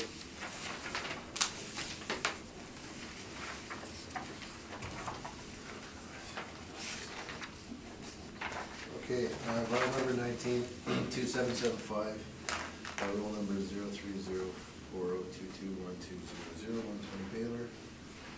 It's an apartment, 3 buildings, 2 stories, 1972. We don't have an effective year on this one. It's down there in Fort Richmond. 72 suites, 72 lots of parking spots, construction class C, masonry bearing walls, page 2. They've been good at hanging the mailers in. 72 two-bedroom units that are modeled rent and are modeled cap rate. Expense ratio generates the estimated market value of $7,267,000.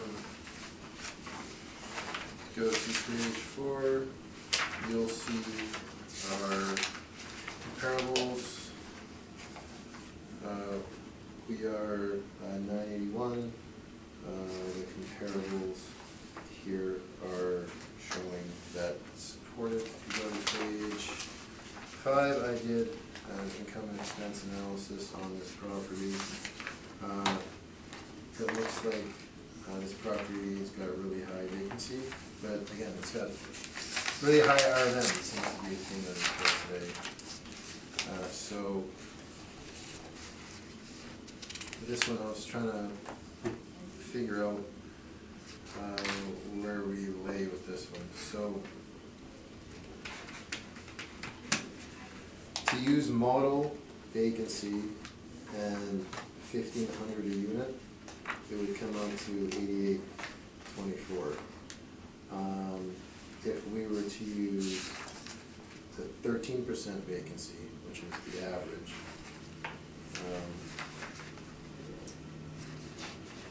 and the 1,500 per unit R&M, a 1,500 per unit R&M, which is, double to triple many of the properties in the Altus cap rate study. We'd come up with $7,132,000. I was trying to find a scenario where, possible scenario where this sort of stabilization would match what the model was doing. Now for laundry, I used the average, because I could have used the most recent one, as indicated earlier. Those figures are highly similar. So the figures were taken from the mailers on page 8 to page 16. So it's another situation where it looks like we've got really high vacancy, but they've got really high R&M as well. And it seems those two would be tied together. So even if we use a 13% vacancy and a 1,500 per unit R&M, we'd still be right around what the property is being modeled at. So I didn't make a change. That's my first thinking. Questions, Henry? So you're assuming that the high vacancy, the high requirement is causing the vacancy again, right? Yes. Could it be the other way around, that it has high vacancy, and because it has high vacancy, they have to spend more on R&M to cure the vacancy? Yeah, they could be renovating the place. To cure In the absence of people being there. Right, so people are saying you're asking too much money for the condition of the apartment. So that in order to rent them up, they have to continue upgrading the suites as they become vacant. Do you agree with that? Or it could be that they're fixing them up and they don't have the opportunity to fill it up 100%, or not 100%, but closer to market. Okay, so page 16. So LICO gives you the rent as of a particular date, right? So the average rent as of October 31st, 2015 is $868. On your page 16, you see that? Mhm. Then on page 13, a year later, 2016, the average rent is $877. Yeah, weighted average. Right, and then the next year, 2017, the rents went down to $869. Did you capture that when you did your page 5?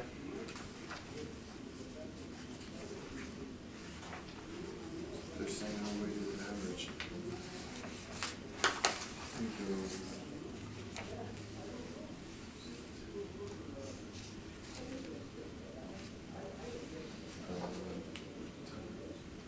Is my voice carry like that?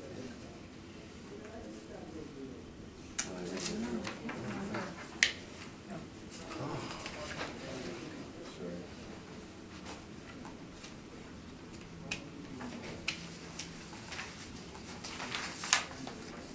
So what I did is I added what they declared as their vacancy on page 12 and their bad debt onto what they indicated on page 11 as what their net rent was into the calculation of potential gross income.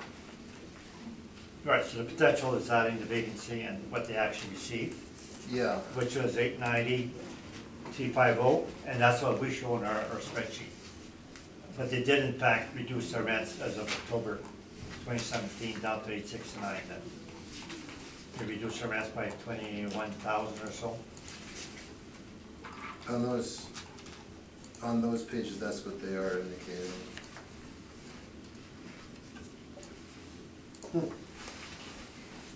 Something wrong with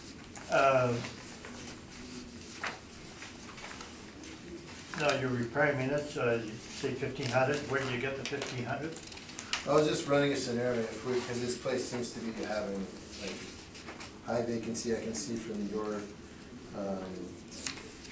5-year analysis, this place has high vacancy to it. You've got 18, 10, 14, 14, and 9. So considering that, I was saying, okay, so if we, say we went with a vacancy rate of 13%, and we applied a more R&M that was typically seen on the market, like we don't have detailed breakdowns of this R&M.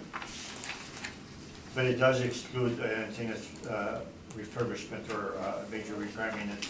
Well, they didn't indicate that on their mailer, but it still seems quite high. Like it's a lot higher than what was used in the cap rate study, it's a lot higher than in your R&M study. It seems really out of place. So even taking into account 13% vacancy, looks like they're spending a lot of money to take care of the place. If we use 1,500 unit R&M, it would be right around what the models indicate. All questions?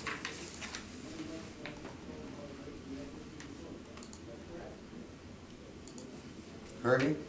Okay, so in arriving at, when you did your synopsis on your page 5, Yes. at an R&M of $52 per unit, did you use any parameters to arrive at that? Or did you, Well, it's typically what we see on the higher end of things. Now, that's taking into account that they have been spending a lot of money in the years leading up to this.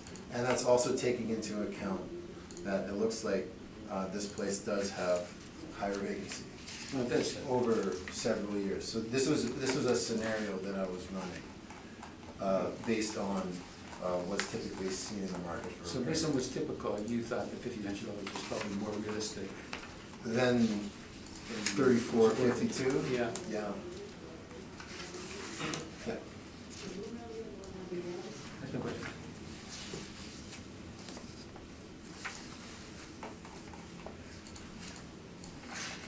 Barry?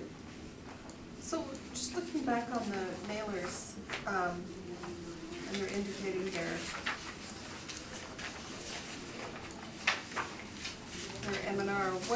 that involve, do you know? Because you didn't inspect the property, correct? No, I would love to inspect them all, but I don't have time for it, unfortunately. I'd love a breakdown of it. Then that would, then if that number was to be used, I'd have more confidence in you guys using it. It's just way higher than what's typically seen. So then you, okay, so you have, sorry, no idea then what they were spending their money on? No, they didn't indicate that, they just put it, whatever they spent in that category.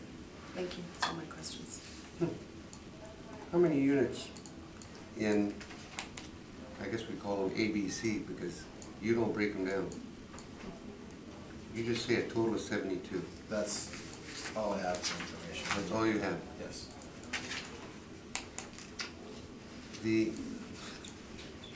These are all 2 bedrooms, correct? Yes. The one that's on Dalhousie, at the corner, is part of this property, correct? The 3rd building, as you call it. It's still got the Baylor. The corner of Baylor and probably Dalhousie there? Yeah, Well, I'm just looking at Henry's brief. There is one property that is on a corner. yeah, that's the 1 building, then you've got 2 more behind you to the north on Baylor. Yes. That's your 3 buildings. Yes.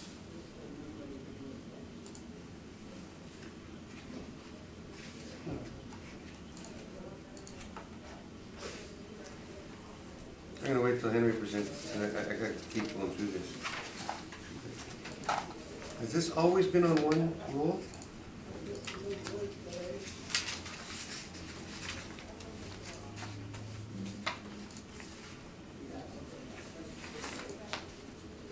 I don't have any notes about a replat. Going back.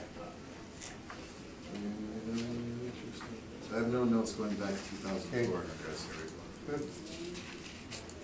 Go ahead, Henry. Okay, page 1, photo, similar to other ones. Page 2 shows the aerial photo with 3 buildings with 2 parking lots in between. Page 3 shows a Google map, close to the perimeter. Shows a cap rate. We have the same cap rate for 60, 74, 75 to 97. This is broken into 72. Page 7. The spreadsheet. Now, we went with Matthew on the questionnaire. The reduce the rent. So if you look at line 3, our potential rent is obtained by taking the actual rent received, shown in the LACO questionnaire, and add the vacancy.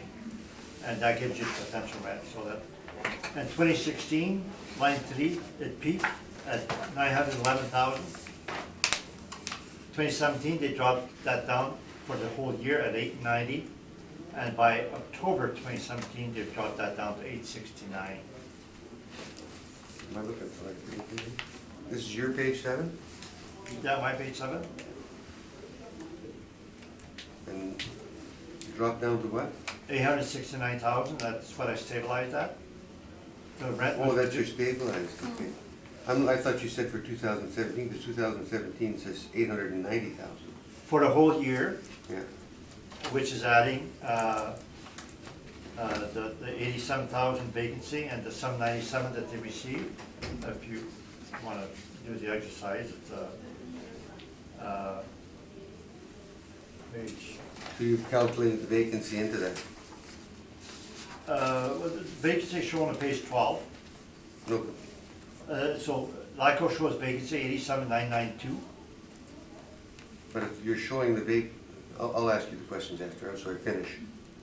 Okay, so page 11, they show they received 797,029.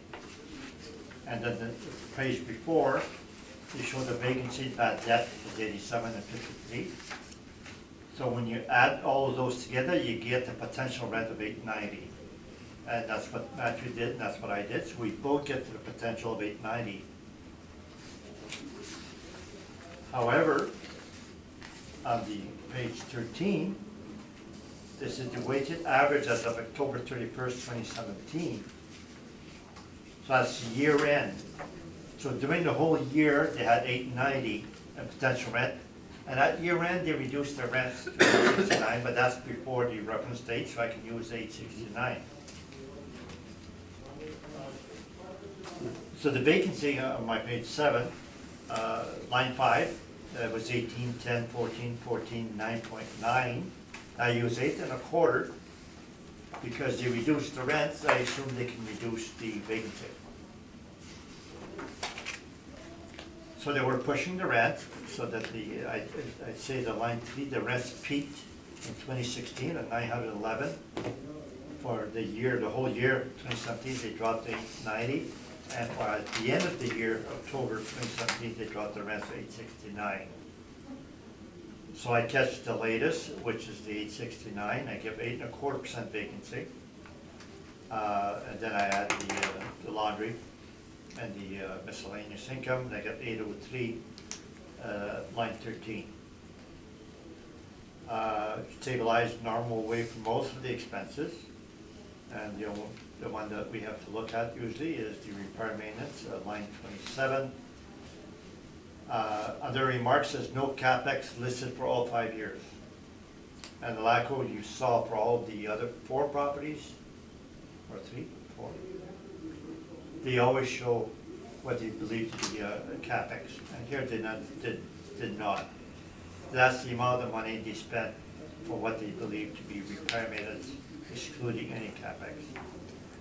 The 3-year average that we show on the far right is $34.55 per suite. The 5-year average is $29.71 per suite, and I stabilize at $2,500. So I don't believe in averages to stabilize that. I do believe in the maximum. So I put maximum for these types of properties. For high rises, I tend to go 2,000 maximum. But for the multi-building types like this, I use 2,500. Especially when you have a long-term like this, a high repair maintenance, a long-term with vacancy. They're testing the market, pushing the rents. The market's pushing back, saying we don't want to pay more. The average rent, the 869 is $1,006 per suite. For something built 1972. That's still quite high rent. So they're pushing the rents to the maximum, and they get the vacancy because of that, and they have to do the repair maintenance. You need the high repair maintenance at that level to get the $1,006 in rents. And then I use a 6% cap rate. The value is $5,379,000, and that's my submission. Questions, Matthew? Okay, so you set the RNM at 2,500 a unit. We've seen some other garden apartments here today. I'm just looking at the LACO properties, stabilized, with the average, including the subject at 2,078. Did you consider that a calculation of RNM per unit? Subject of what? So you've got the subject property. Oh, what I stabilized At 25, and then for this, the average is 2078. No, I've done each one on a site-specific basis. I used some of them 2015, I used 2013, 2014. I excluded the other high years. And the third one I did 2011 to 2015, excluding high years 2016, 17.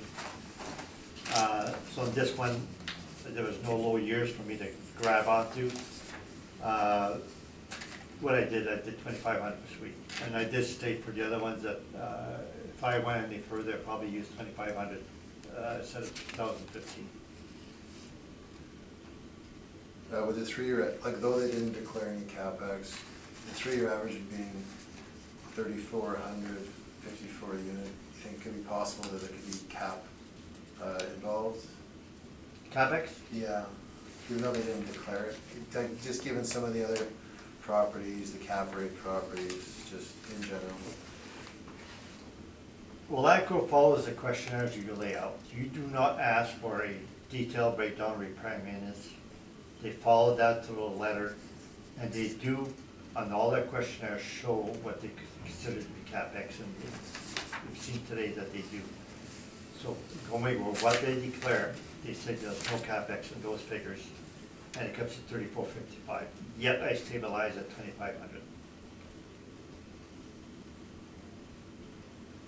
Have they continued this high level of repair maintenance per unit? Like, if they're looking at current condition, like for 2018, do you know? I don't know if I printed 2018. Oh, I did.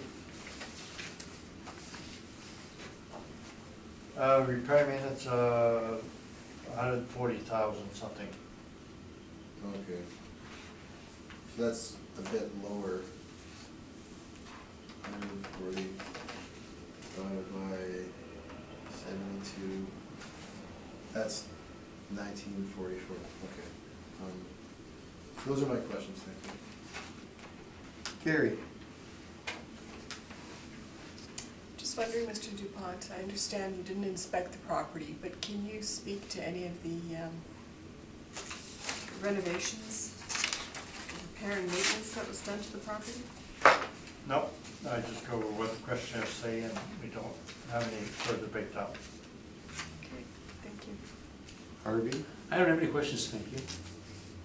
I'd like you to explain to me that, maybe I just short today.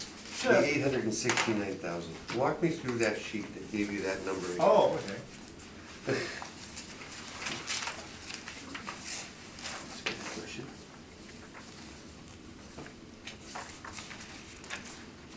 Because to me, it looks like double dipping, so convince me it's not. Okay, well. Okay, so page 11, Page 11. on top, residential income, 797,029. Page 11. 11, okay. 797,029, yeah. And that's what's shown on my page 7, line 8, 797,029. On line 7, Line 8, yeah. okay. And then, on page 12, they had vacancy of 87 and 53. So they received 797 after they had that vacancy and bad debt. So then if you add that up, you get line 3, the potential market gross rents. You went backwards.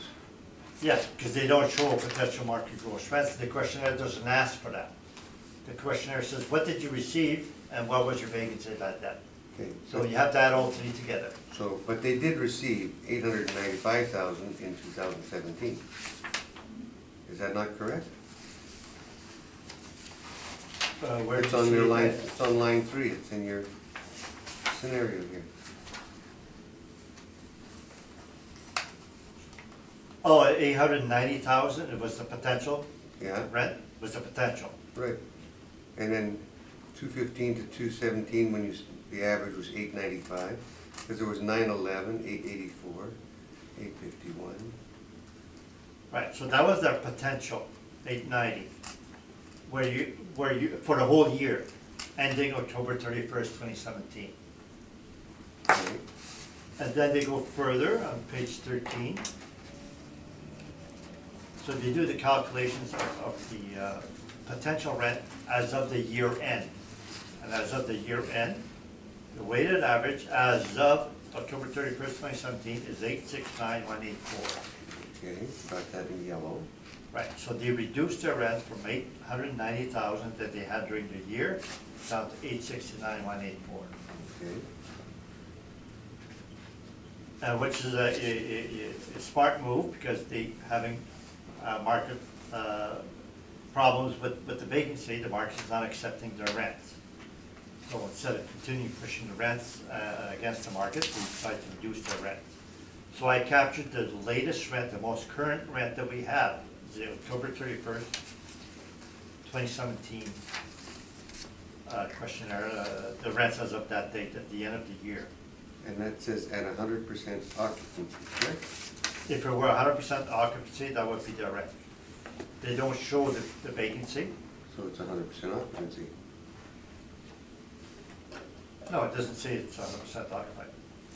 Where does it say the vacancy? They don't ask for vacancy, they say, well, what's You're the asking rent for income? vacancy? Hey? You're asking for vacancy of 8.25. Where are you getting your number from?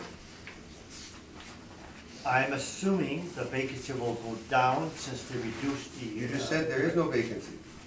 No, I never said that. They don't show vacancy when they do the potential.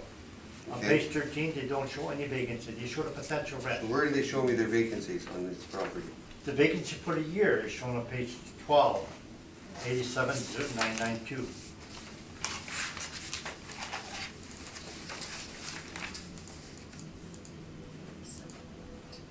Which is on my line 4.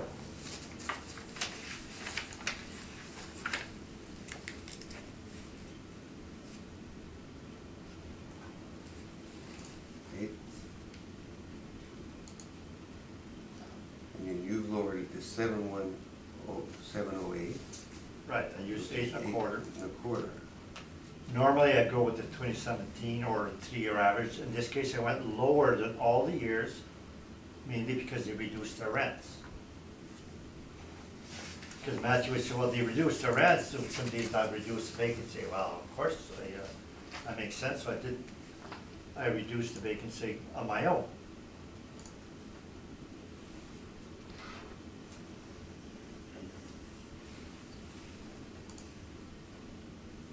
And if you look Why? line 8, they received 797,000, and after I use 8 and a quarter vacancy, I have 797.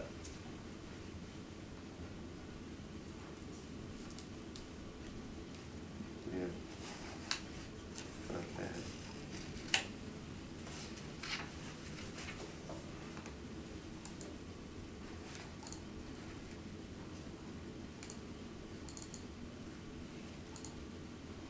Why are you saying there's a long-term vacancy problem? On blue, you see the vacancy. It started at 18% in 2013, and it's been 10 or above for 5 years. But now that they've renovated it, some of that should be gone, right? They did not renovate. Well, they did not do any. Not, this is, it's another property you're thinking of. It shows no capex listed for 5 years. So it's ongoing repair and maintenance that they've been putting in. Okay. There's no sudden renovation or one-time renovation. Anything in summation on today's business, guys? I think you heard the cap rate stuff already, so we'll go. You're good? You're good, Henry? No, I want to say that I brought a cap rate rebuttal report, Yep. but none of the assessor's report shows cap rate comparables. They did not show any this time around. And we have a cap rate study naturally, so thank you. Thank you, Henry. Thank you, Matthew. Let's shut her down and we will deliberate.